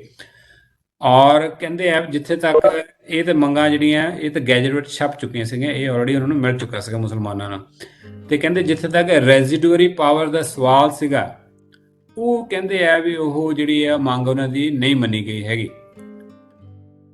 ਇਹ ਮੰਗ ਨਹੀਂ ਮੰਨੀ ਗਈ ਸੀਗੀ ਕਿਉਂਕਿ ਇਹਦੇ ਨਾਲ ਫਿਰ ਪ੍ਰੋਬਲਮ ਜ਼ਿਆਦਾ ਇਕੱਠੀ ਜਿਹੜੀ ਕ੍ਰੀਏਟ ਹੋ ਜਾਣੀ ਸੀਗੀ। ਤੇ ਇਹ ਉਸ ਤੋਂ ਬਾਅਦ ਫਿਰ ਦੱਸਦੇ ਹੈਗੇ ਆ ਵੀ ਇਹ ਜਿਹੜੀ ਪਾਵਰ ਰੈਜ਼ੀਡੂਅਰੀ ਪਾਵਰ ਕਿਹਨੂੰ ਦਿੱਤੀ, ਗਵਰਨਰ ਜਨਰਲ ਨੂੰ। ਜੇ ਲੋਕਲ ਪ੍ਰੋਵਿੰਸ ਨੂੰ ਦੇ ਦਿੱਤੀ ਜਾਂਦੀ, ਜਿੱਦਾਂ ਮੰਨ ਲਓ 5 ਪ੍ਰੋਵਿੰਸ ਬਣ ਗਏ ਹੈਗੇ ਆ, ਇਹਨਾਂ ਵਿੱਚ ਸਾਰਾ ਜ਼ਿਆਦਾਤਰ ਮੁਸਲਮਾਨ ਰਹਿੰਦੇ ਆ, ਜੇ ਇਹਨਾਂ ਦੀ ਸਰਕਾਰ ਲੋਕਲ ਬਣ ਜਾਂਦੀ, ਇਹਨਾਂ ਨੇ ਫਿਰ ਆਪਣੀ ਮਰਜ਼ੀ ਨਾਲ ਰੈਜ਼ੀਡੂਅਰੀ ਪਾਵਰ ਨੂੰ ਯੂਜ਼ ਕਰਕੇ ਕਾਨੂੰਨ ਆਪਣੇ ਹਿਸਾਬ ਨਾਲ ਜਾਂ ਆਪਣੇ ਜਿਹੜੇ ਹਿੱਤਾਂ ਦੇ ਵਿੱਚ ਬਣਾਉਣੇ ਸੀਗੇ। ਔਰ ਇਹ ਜਿਹੜੀ ਪਾਵਰ ਹੈਗੀ ਆ ਇਹ ਇਹਨਾਂ ਨੂੰ ਨਹੀਂ ਦਿੱਤੀ ਗਈ, ਇਹ ਪਾਵਰ ਦਿੱਤੀ ਗਈ ਹੈ 1935 ਐਕਟ ਦੇ ਵਿੱਚ ਸੈਕਸ਼ਨ 104 ਦੇ ਅਧੀਨ ਗਵਰਨਰ ਜਨਰਲ ਨੂੰ। ਤੇ ਜਿਹੜੀ ਉਸ ਤੋਂ ਬਾਅਦ ਜਿਹੜਾ ਸੀਗਾ ਤੀਸਰਾ ਸੀਗਾ 1/3 ਜਿਹੜਾ ਕੈਬਨਿਟ ਦੇ ਵਿੱਚ ਜਿਹੜੀ ਰਿਪਰੈਜ਼ੈਂਟੇਸ਼ਨ ਹੋਣੀ ਹੈ ਮੁਸਲਮਾਨਾਂ ਦੀ, ਇਹ ਵੀ ਜਿਹੜੀ ਗੱਲ ਆ ਮੰਨੀ ਨਹੀਂ ਗਈ ਹੈਗੀ। ਅਗੇਨ 1/3 ਜਿਹੜੇ ਆ ਕੈਬਨਿਟ ਦੇ ਵਿੱਚ, ਜਿਹੜਾ ਪਾਰਲੀਮੈਂਟ ਦੇ ਵਿੱਚ ਨਹੀਂ, ਸਟੇਟ ਪਾਰਲੀਮੈਂਟ ਜਾਂ ਸੈਂਟਰਲ ਸੈਂਟਰਲ ਪਾਰਲੀਮੈਂਟ ਜਾਂ ਸਟੇਟ ਵਿਧਾਨ ਸਭਾ ਦੇ ਵਿੱਚ ਨਹੀਂ, ਉਹਨਾਂ ਦੇ ਵਿੱਚ ਜਿਹੜੀ ਕੈਬਨਿਟ ਚੁਣੀ ਜਾਂਦੀ ਉਹਦੇ ਵਿੱਚ 1/3 ਜਿਹੜੇ ਮੁਸਲਮਾਨ ਹੋਣੇ ਚਾਹੀਦੇ, ਜਿਹੜੀ ਇਹਨਾਂ ਦੀ ਮੰਗ ਸੀਗੀ ਇਹ ਨਹੀਂ ਮੰਨੀ ਗਈ ਹੈਗੀ। ਪਰ ਜਿਹੜਾ ਹੈਗਾ ਆ ਇਹਨੂੰ ਹੋਰ ਢੰਗ ਨਾਲ ਕਿੱਦਾਂ ਕਰ ਦਿੱਤਾ ਗਿਆ, ਇਹਨੂੰ ਇੱਕ ਜਦੋਂ 1932 ਦੇ ਵਿੱਚ ਜਦੋਂ ਆਪਾਂ ਦੇਖਿਆ ਵੀ ਕਮਿਊਨਲ ਅਵਾਰਡ ਦਿੱਤਾ ਸੀਗਾ, ਉਹਦੇ ਵਿੱਚ ਮੁਸਲਮਾਨਾਂ ਨੂੰ ਵੀ ਕਮਿਊਨਲ ਅਵਾਰਡ ਮਿਲਿਆ ਸੀਗਾ। ਤੇ ਇਸ ਕਰਕੇ ਜਿਹੜਾ ਹੈਗਾ ਆ ਇਹ ਕਮਿਊਨਲ ਅਵਾਰਡ ਪੰਜਾਬ ਔਰ ਬੰਗਾਲ ਦੇ ਵਿੱਚ ਵੀ ਮਿਲ ਗਿਆ, ਜਿੱਥੇ ਕਿ ਉਹਨਾਂ ਨੂੰ ਲੋੜ ਵੀ ਨਹੀਂ ਸੀਗੀ। ਤੇ ਹੁਣ ਇਹ ਕਹਿੰਦੇ ਮੁਸਲਮਾਨ ਡਰਦੇ ਵੀ ਸੀਗੇ ਗਾਂਧੀ ਤੇ ਕਾਂਗਰਸ ਤੋਂ, ਕਿੱਦਾਂ, ਤੇ ਜਦੋਂ ਉਹਨਾਂ ਨੇ ਦੇਖਿਆ ਵੀ ਇਹਨਾਂ ਨੇ ਮੁਸਲਮਾਨਾਂ ਨੇ ਇੰਨੀਆਂ ਮੰਗਾਂ ਜਿਹੜਾ ਕਰ ਰਹੇ ਆ ਸਰਕਾਰ ਨੂੰ, ਤੇ ਹਿੰਦੂਆਂ ਨੇ ਚੁੱਪ ਥੋੜ੍ਹਾ ਬਹਿਣਾ, ਉਹਨਾਂ ਨੇ ਵੀ ਆਪਣਾ ਜਿਹੜਾ ਪੱਖ ਰੱਖਣਾ ਹੈਗਾ ਆ ਤੇ ਉਹਨਾਂ ਨੇ ਵੀ ਇਹਨਾਂ ਦਾ ਵਿਰੋਧ ਕਰਨਾ ਹੈਗਾ ਆ। ਔਰ ਇਹ ਦੇਖ ਹੀ ਚੁੱਕੇ ਸੀਗੇ ਗਾਂਧੀ ਦਾ, ਜਦੋਂ ਗਾਂਧੀ ਨੇ ਛੂਤ ਲੋਕਾਂ ਨੂੰ ਜਾਂ ਡਿਪਰੈਸਡ ਕਲਾਸ ਲੋਕਾਂ ਨੂੰ ਜਦੋਂ ਡਬਲ ਵੋਟ ਦਾ ਅਧਿਕਾਰ ਮਿਲਿਆ ਸੀਗਾ, ਸੈਪਰੇਟ ਇਲੈਕਟਰ ਦਾ ਅਧਿਕਾਰ ਮਿਲਿਆ ਸੀਗਾ, ਉਹਦੇ ਅਗੇਂਸਟ ਜਿਹੜਾ ਮਨਵਰਤ ਰੱਖਿਆ ਸੀਗਾ ਔਰ ਉਹਦੇ ਅਧੀਨ ਜਿਹੜਾ ਪੂਨਾ ਪੈਕਟ ਹੋਇਆ ਸੀਗਾ, ਤੇ ਇਹ ਸਾਰੀਆਂ ਮੰਗਾਂ ਜਿਹੜੀਆਂ ਸੀਗੀਆਂ ਉਹ ਖਾਰਜ ਹੋ ਗਈਆਂ ਸੀ। ਇਹ ਡਰ ਜਿਹੜਾ ਮੁਸਲਮਾਨਾਂ ਨੂੰ ਵੀ ਸੀਗਾ ਕਿਤੇ ਸਾਡੇ ਅਗੇਂਸਟ ਇਦਾਂ ਨਾ ਹੋ ਜਾਵੇ, ਗਾਂਧੀ ਕਿਤੇ ਕੱਲ ਨੂੰ ਇਦਾਂ ਕਰ ਦੂਗਾ, ਸਾਨੂੰ ਵੀ ਪੰਗਾ ਪੈ ਜਾਊਗਾ, ਇਹ ਚੀਜ਼ ਦਾ ਉਹਨਾਂ ਨੂੰ ਡਰ ਦਿਮਾਗ 'ਚ ਸੀਗਾ। ਦੂਸਰਾ ਡਰ ਇਹ ਸੀਗਾ ਵੀ ਜਿਹੜਾ ਇਹ ਗਵਰਨਮੈਂਟ ਆਫ ਇੰਡੀਆ ਐਕਟ ਦੇ ਵਿੱਚ ਅਮੈਂਡਮੈਂਟਸ ਕਰਨ ਦੇ, ਤਬਦੀਲੀ ਕਰਨ ਦੇ ਜਿਹੜੇ ਪ੍ਰਬੰਧ ਹੈਗੇ ਆ, ਤੇ ਇਦਾਂ ਨਾ ਹੋਵੇ ਵੀ ਇਹ ਜਿਹੜੇ ਹੈਗੇ ਆ ਕੱਲ ਨੂੰ ਜਾ ਕੇ ਉੱਥੇ ਆਪਣੇ ਬ੍ਰਿਟੇਨ ਦੀ ਪਾਰਲੀਮੈਂਟ 'ਚ ਜਾ ਕੇ ਕਹਿ ਦਿਓ ਵੀ ਆ ਤੁਸੀਂ ਬਣਾਇਆ ਹੈਗਾ ਗਵਰਨਮੈਂਟ ਆਫ ਇੰਡੀਆ ਐਕਟ, ਇਹਦੇ ਵਿੱਚ ਆਹ ਚੀਜ਼ ਜਿਹੜੀ ਹੈਗੀ ਆ ਤੁਸੀਂ ਇਹਨੂੰ ਦੁਬਾਰਾ ਕਰੋ। ਤੇ ਇਹ ਜਿਹੜਾ ਡਰ ਸੀਗਾ ਦੋਨਾਂ ਦਾ, ਇਹ ਮੁਸਲਮਾਨਾਂ ਨੂੰ ਗਾਂਧੀ ਔਰ ਕਾਂਗਰਸ ਤੋਂ ਜਾਂ ਹਿੰਦੂਆਂ ਤੋਂ ਸੀਗਾ। ਇਹ ਜਿਹੜਾ ਡਰ ਖਤਮ ਕਰਨ ਲਈ ਕੀ ਕੀਤਾ ਸਰਕਾਰ ਨੇ ਕੀ ਕੀਤਾ ਹੈਗਾ, ਆਪਣੇ ਬ੍ਰਿਟੇਨ ਸਰਕਾਰ ਨੇ, ਉਹਨਾਂ ਨੇ ਆਪਣੇ 2 ਚੀਜ਼ਾਂ ਕੀਤੀਆਂ। ਇੱਕ ਤਾਂ ਕਮਿਊਨਲ ਅਵਾਰਡ ਦੇ ਦਿੱਤਾ, ਇਹਦੇ ਵਿੱਚ ਪੈਰ ਵਿੱਚ ਉਹੀ ਹੈ, ਕਮਿਊਨਲ ਅਵਾਰਡ ਦਿੱਤਾ। ਉਸ ਤੋਂ ਬਾਅਦ ਉਹਨਾਂ ਨੇ ਕੀ ਕੀਤਾ ਹੈਗਾ ਵੀ ਕਹਿੰਦੇ ਇਹਦੀ ਜਿਹੜੀ ਸਮੀਖਿਆ ਹੋਣੀ ਆ ਵੀ ਉਹ 10 ਸਾਲ ਬਾਅਦ ਹੋਣੀ ਆ, ਔਰ 10 ਸਾਲ ਬਾਅਦ ਜਿਹੜਾ ਹੈਗਾ ਆ ਇਹਨੂੰ ਦੁਬਾਰਾ ਚਲਾਉਣ ਦਾ ਜਿਹੜਾ ਪ੍ਰਬੰਧ ਹੈਗਾ ਆ ਉਹ ਵੀ ਇਹਦੇ ਵਿੱਚ ਪਾ ਦਿੱਤਾ ਗਿਆ ਹੈਗਾ ਆ। ਔਰ ਸਟੇਟ ਆਫ ਸੈਕਟਰੀ ਜਿਹੜਾ ਹੁੰਦਾ ਉਹਨੂੰ ਹਦਾਇਤਾਂ ਦੇ ਦਿੱਤੀਆਂ ਵੀ ਤੂੰ ਇਹ ਦੇਖਣਾ ਵੀ ਇਹ ਗਵਰਨਰ ਜਨਰਲ ਜਿਹੜਾ ਹੈਗਾ ਸਹੀ ਢੰਗ ਨਾਲ ਕੰਮ ਕਰ ਰਿਹਾ ਕਿ ਨਹੀਂ ਕਰ ਰਿਹਾ ਹੈਗਾ। ਤੇ ਇੱਦਾਂ ਦਾ ਉਹਨਾਂ ਨੂੰ ਆਸ਼ਵਾਸਨ ਦਿੱਤਾ ਉਹਨਾਂ ਨੇ ਬ੍ਰਿਟਿਸ਼ਰਸ ਨੇ, ਠੀਕ ਹੈ ਜੀ। ਔਰ ਇਹ 10 ਸਾਲਾਂ ਦੇ ਵਿੱਚ ਕੋਈ ਵੀ ਇੱਦਾਂ ਦੀ ਤਬਦੀਲੀ ਨਹੀਂ ਹੋਣੀ ਹੈਗੀ ਗਵਰਨਮੈਂਟ ਦੇ ਵਿੱਚ, ਪਾਰਲੀਮੈਂਟ ਦੇ ਵਿੱਚ, ਜਿਹਦੇ ਕਰਕੇ ਜਿਹੜਾ ਮੁਸਲਮਾਨਾਂ ਦੇ ਜਿਹੜੀ ਹੈ ਪ੍ਰਤੀਨਿਧਤਾ ਨੂੰ ਕੋਈ ਚੋਟ ਪਹੁੰਚੇ, ਠੀਕ ਹੈ ਜੀ। ਇਹ ਉਹੀ ਗੱਲ ਹੋ ਰਹੀ ਹੈ ਇਹਦੇ ਵਿੱਚ। ਤੇ ਉਸ ਤੋਂ ਬਾਅਦ ਬਾਬਾ ਸਾਹਿਬ ਦੱਸਦੇ ਆ ਵੀ ਜੇ ਆਪਾਂ ਦੇਖਾਂਗੇ ਮੁਸਲਮਾਨਾਂ ਨੇ ਜਿਹੜੀ ਹੈਗੀ ਹੈ ਨਾ ਰਾਊਂਡ ਟੇਬਲ ਕਾਨਫਰੰਸ ਦੇ ਵਿੱਚ ਵੀ ਆਪਣੀ ਡਿਮਾਂਡ ਰੱਖੀ ਹੈਗੀ ਆ, ਔਰ ਕਿਹੜੀਆਂ ਗੱਲਾਂ ਮੰਨ ਲਈਆਂ ਗਈਆਂ ਹੈਗੀਆਂ। ਇਹਦੇ ਵਿੱਚ ਕਹਿੰਦੇ ਆ ਵੀ ਇਹ ਆਪਣੇ ਸੋਚਿਆ ਨਹੀਂ ਹੋਣਾ ਕਿਸੇ ਨੇ ਵੀ ਇਹ ਇਹਨਾਂ ਦੀ ਲਿਮਿਟ, ਬੰਦਾ ਇਹ ਸੋਚਦਾ ਵੀ ਹੁਣ 1932 ਆ ਗਿਆ ਹੈਗਾ, ਰਾਊਂਡ ਟੇਬਲ ਕਾਨਫਰੰਸ ਵੀ ਆ ਗਈ ਹੈਗੀ ਆ, ਔਰ ਜੋ ਵੀ ਪਿੱਛੇ ਹੋਇਆ 1916 1919 ਦੇ ਵਿੱਚ, 16 ਦੇ ਵਿੱਚ, 1909 ਦੇ ਵਿੱਚ, ਇਹ ਸਾਰੇ ਜਿੰਨੀਆਂ ਮੰਗਾਂ ਚੱਲ ਰਹੀਆਂ ਵੀ ਹੁਣ ਮੰਗਾਂ ਸ਼ਾਇਦ ਉਹਨਾਂ ਦੀਆਂ ਖਤਮ ਹੋ ਗਈਆਂ ਹੋਣੀਆਂ। ਠੀਕ ਹੈ ਜੀ, 1932 ਦੇ ਵਿੱਚ ਕਮਿਊਨਲ ਅਵਾਰਡ ਮਿਲ ਗਿਆ ਤੇ ਫਾਈਨਲ ਹੋ ਗਿਆ ਸਾਰਾ ਕੁਝ। ਬਾਬਾ ਸਾਹਿਬ ਕਹਿੰਦੇ ਨਹੀਂ, ਇਹ ਇੱਥੇ ਨਹੀਂ ਰੁਕਿਆ ਹੈਗਾ। ਮੁਸਲਮਾਨਾਂ ਦੀ ਭੁੱਖ ਹੋਰ ਵੱਧ ਗਈ ਹੈਗੀ ਹੈ, ਰਾਜਨੀਤਿਕ ਭੁੱਖ ਜਿਹੜੀ ਸੀਗੀ ਉਹਨਾਂ ਦੀ ਹੋਰ ਵੱਧ ਗਈ ਹੈਗੀ ਹੈ। ਤੇ ਉਹ ਕੀ ਚਾਹੁੰਦੇ ਅੱਗੇ ਜਾ ਕੇ 6 ਸਾਲਾਂ ਬਾਅਦ 1938 ਦੇ ਵਿੱਚ ਕੀ ਹੋਇਆ, ਹੁਣ ਇਹ ਦੇਖ ਲਓ ਵੀ ਇੱਕ ਅਲੱਗ ਜਿਹੜਾ ਹੈਗਾ ਆ ਪਿੱਛੋਂ ਹੀ ਲਖਨਊ ਪੈਕਟ ਤੋਂ ਬਾਅਦ ਹੀ ਜਿਹੜਾ ਹੈਗਾ ਇੱਕ ਮੁਸਲਮਾਨਾਂ ਔਰ ਹਿੰਦੂਆਂ ਦੇ ਵਿੱਚ ਜਾਂ ਮੁਸਲਮਾਨ ਲੀਗ ਦੇ ਔਰ ਕਾਂਗਰਸ ਦੇ ਵਿੱਚ ਇੱਕ ਪਾੜ ਜਿਹਾ ਪੈਂਦਾ ਸ਼ੁਰੂ ਜਾ ਰਿਹਾ ਹੈਗਾ। ਉਹਨਾਂ ਦੀਆਂ ਮੰਗਾਂ ਕਹਿੰਦੀਆਂ ਵੀ ਸਾਨੂੰ ਜਿਹੜੇ ਇੱਧਰ ਆਹ ਸਟੇਟਸ ਜਿਹੜੀਆਂ ਹੈਗੀਆਂ 4-5 ਜਿਹੜੀਆਂ ਸਟੇਟਸ ਹੈਗੀਆਂ ਮੁਸਲਮਾਨ ਮੈਜੋਰਟੀ, ਇਹਨਾਂ ਨੂੰ ਬਣਾ ਦਿੱਤਾ ਜਾਵੇ। ਉੱਧਰ 6 ਜਿਹੜੀਆਂ ਹਿੰਦੂ ਵਾਲੀਆਂ ਹੈਗੀਆਂ, ਇਹ ਟੱਸਲ ਜਿਹੜੇ ਆਲਰੇਡੀ ਉਹ ਨੈਸ਼ਨਲ ਲੈਵਲ 'ਤੇ ਦੇਖ ਰਹੇ ਸੀਗੇ ਵੀ ਕਿਹੜੀ ਹੈਗੀ, ਕਿੱਥੇ ਇਲੈਕਸ਼ਨ ਹੋ ਸਕਦੀ, ਕਿੱਥੇ ਜਿੱਤ ਹੋਣੀ ਹੈਗੀ, ਕਿੱਥੇ ਟਕਰਾਅ ਹੋਣਾ, ਕਿਹੜੀ ਗਵਰਨਮੈਂਟ ਦੀ ਸੰਭਾਵਨਾ ਹੈਗੀ ਸੈਂਟਰ ਦੇ ਬਣਨ ਦੇ ਵਿੱਚ।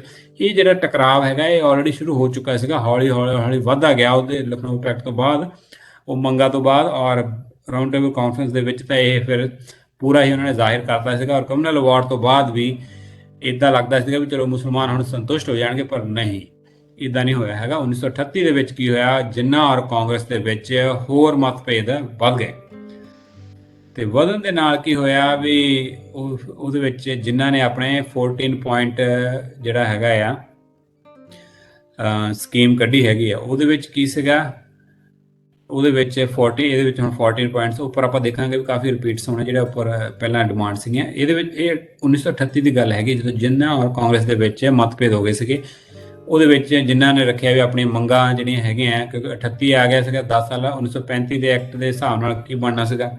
ਤੇ ਉਸ ਤੋਂ ਬਾਅਦ ਜਦੋਂ ਫੈਡਰੇਸ਼ਨ ਦੇ ਵਿੱਚ ਜਦੋਂ ਉਹਨਾਂ ਨੇ 10 ਸਾਲ ਬਾਅਦ ਫਿਰ ਸਮੀਖਿਆ ਕਰਨੀ ਸੀਗੀ, ਤੇ ਉਹ ਆਲਰੇਡੀ ਪਹਿਲਾਂ ਹੀ ਪਲਾਨ ਚੱਲ ਰਿਹਾ ਸੀਗਾ ਵੀ ਅਸੀਂ ਆਹ ਚੀਜ਼ਾਂ ਮੰਗਾਂ ਆਲਰੇਡੀ ਤਿਆਰ ਰੱਖੀਏ ਤਾਂ ਕਿ ਜਦੋਂ ਕੱਲ੍ਹ ਨੂੰ ਕੋਈ ਸੰਵਿਧਾਨ ਦੇ ਵਿੱਚ ਸੰਸ਼ੋਧਨ ਹੋਣਾ ਹੈ, ਆ ਸਾਡੀਆਂ ਜਿਹੜੀਆਂ ਮੰਗਾਂ ਸਾਹਮਣੇ ਹੋਣ। ਜਿਹੜਾ 14 ਇਹਦੇ ਵਿੱਚ ਜਿਹੜੀਆਂ 1938 ਦੇ ਵਿੱਚ ਕੀ ਸੀਗਾ, ਇਹਦੇ ਵਿੱਚ ਇੱਕ ਤਾਂ ਜਿਹੜੀਆਂ ਉੱਪਰ ਜਿਹੜੀਆਂ ਆਪਾਂ ਦੇਖੀਆਂ 14 ਪੁਆਇੰਟ ਜਿਹੜੇ ਮੁਸਲਿਮ ਲੀਗ ਦੇ ਸੀਗੇ 1929 ਦੇ ਵਿੱਚ ਲਿਖੇ, ਉਹ ਤਾਂ ਹੈਗੇ ਹੀ ਸੀਗੇ। ਦੂਸਰਾ ਇਹ ਕੀ ਚਾਹੁੰਦੇ ਸੀਗੇ ਜਿੰਨਾ ਉਸ ਟਾਈਮ 1938 ਦੇ ਵਿੱਚ, ਕਹਿੰਦੇ ਵੀ ਕਾਂਗਰਸ ਜਿਹੜੀ ਆਪਣਾ ਵਿਰੋਧ ਆ ਕਮਿਊਨਲ ਅਵਾਰਡ ਦੇ ਲਈ ਉਹ ਪਿਛਾਂ ਖਿੱਚ ਲਵੇ।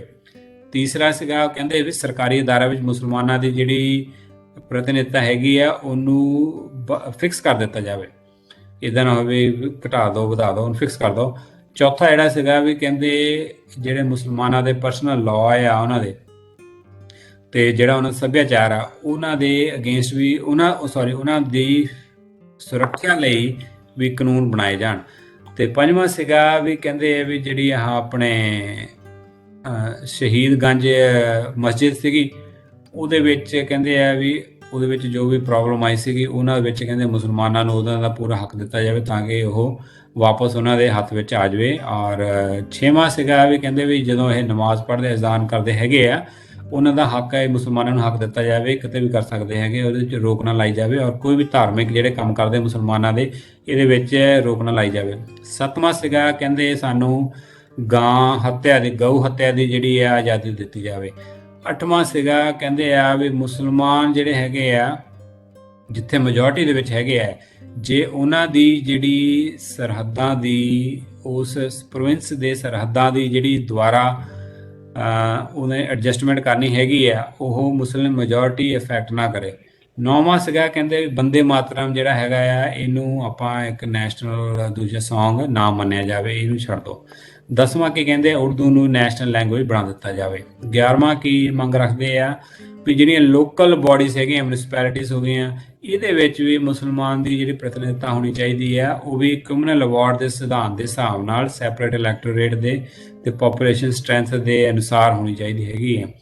12ਵੀਂ ਮੰਗ ਇਹ ਸੀਗੀ ਵੀ ਜਿਹੜਾ ਤਿਰੰਗਾ ਹੈਗਾ ਆ ਉਹ ਕਹਿੰਦੇ ਬਦਲ ਦਿੱਤਾ ਜਾਵੇ, ਤੇ ਇਹ ਜਾਂ ਬਦਲ ਕੇ ਕਹਿੰਦੇ ਵੀ ਇਸ ਚੀਜ਼ ਦਾ ਧਿਆਨ ਦਿੱਤਾ ਜਾਵੇ ਜਿਹੜਾ ਮੁਸਲਿਮ ਲੀਗ ਦਾ ਝੰਡਾ ਹੈਗਾ ਉਹਨੂੰ ਵੀ ਉਨੀ ਹੀ ਮਹੱਤਤਾ ਦਿੱਤੀ ਜਾਵੇ। 13ਵਾਂ ਸੀਗਾ ਵੀ ਜਿਹੜਾ ਮੁਸਲਿਮ ਲੀਗ ਹੈਗਾ ਆ ਇਹਨੂੰ ਤੁਸੀਂ ਇੱਕ ਮੇਜਰ ਮੁਸਲਿਮ ਜਿਹੜੀ ਆ ਆਰਗੇਨਾਈਜੇਸ਼ਨ ਹੈਗੀ ਆ ਉਹਦੇ ਰੂਪ ਵਿੱਚ ਇਹਨੂੰ ਮੰਨਿਆ ਜਾਵੇ। ਚੌਥਾ ਸੀਗਾ ਵੀ ਕੋਲੀਜਨ ਮਿਨਿਸਟਰੀ ਬਣਾਈ ਜਾਵੇ। ਦੇਖੋ ਜਿੱਥੇ ਕੋਲੀਜਨ ਮਿਨਿਸਟਰੀ ਦੇਖੋ ਬਹੁਤ ਤਕੜੀ ਗੱਲ ਆ ਵੀ ਜਿੱਥੇ ਪੰਜ ਜ਼ਿਲ੍ਹਿਆਂ ਵਿੱਚ ਪੰਜ ਪ੍ਰੋਵਿੰਸ ਵਿੱਚ ਮੁਸਲਿਮ ਮੈਜੋਰਟੀ ਹੈ ਜੀ, ਉਹਨਾਂ ਦਾ ਪ੍ਰਤੀਨਿਧੀ ਜਾਂਦਾ, ਉਧਰ 6 ਵਿੱਚ ਜਿਹੜਾ ਦੂਸਰਾ ਜਾਂਦਾ ਆ, ਉਹ ਕਹਿੰਦੇ ਕੋਲੀਜਨ ਗਵਰਨਮੈਂਟ ਬਣਾਓ, ਕੋਲੀਜਨ ਮਿਨਿਸਟਰੀ ਬਣਾਓ, ਤੁਸੀਂ ਸੈਪਰੇਟ ਨਾ ਬਣਾਓ, ਨਹੀਂ ਤਾਂ ਮੈਜੋਰਟੀ ਨੇ ਜਿੱਤਣਾ ਸੀਗਾ, ਉਹ ਕਹਿੰਦੇ ਕੋਲੀਜਨ ਮਿਨਿਸਟਰੀ ਬਣਾਓ। ਇੱਥੇ ਵੀ ਪੰਗਾ ਕਰ ਰਹੇ ਹੈਗੇ ਆ। ਤੇ ਫਿਰ ਅੱਗੇ ਕਹਿ ਰਹੇ ਆ ਵੀ ਇਹ ਜਿਹੜੀ ਹੈਗੀ ਆ ਹੁਣ ਆ ਇੰਨੀਆਂ ਕੁ ਮੰਗਾਂ ਬਾਬਾ ਸਾਹਿਬ ਕਹਿੰਦੇ ਨਵੀਆਂ ਲੈ ਕੇ ਆ ਗਏ ਆ, ਇਹ ਪਤਾ ਨਹੀਂ ਹੈਗਾ ਵੀ ਕਿੱਥੇ ਜਾ ਕੇ ਇਹਨਾਂ ਦੀਆਂ ਮੰਗਾਂ ਰੁਕਣੀਆਂ ਹੈਗੀਆਂ ਆ। ਤੇ ਇੱਕ ਕਹਿੰਦੇ 38 ਤੋਂ 39 ਦੇ ਵਿੱਚ ਇਹਨਾਂ ਨੇ ਇੱਕ ਹੋਰ ਨਵੀਂ ਮੰਗ ਲਿਆਤੀ, ਕਹਿੰਦੇ ਵੀ ਸਾਨੂੰ 50% ਹਰੇਕ ਚੀਜ਼ 'ਚ ਸਾਨੂੰ ਸ਼ੇਅਰ ਚਾਹੀਦਾ ਹੈਗਾ ਆ, ਇਨ ਐਵਰੀਥਿੰਗ। ਤੇ ਇਹ ਜਿਹੜੀ ਮੰਗ ਸੀਗੀ ਬਹੁਤ ਹੀ ਵੱਡੀ ਮੰਗ ਸੀਗੀ ਔਰ ਇੱਕ ਤਰ੍ਹਾਂ ਇੰਪੋਸੀਬਲ ਵੀ ਸੀਗੀ।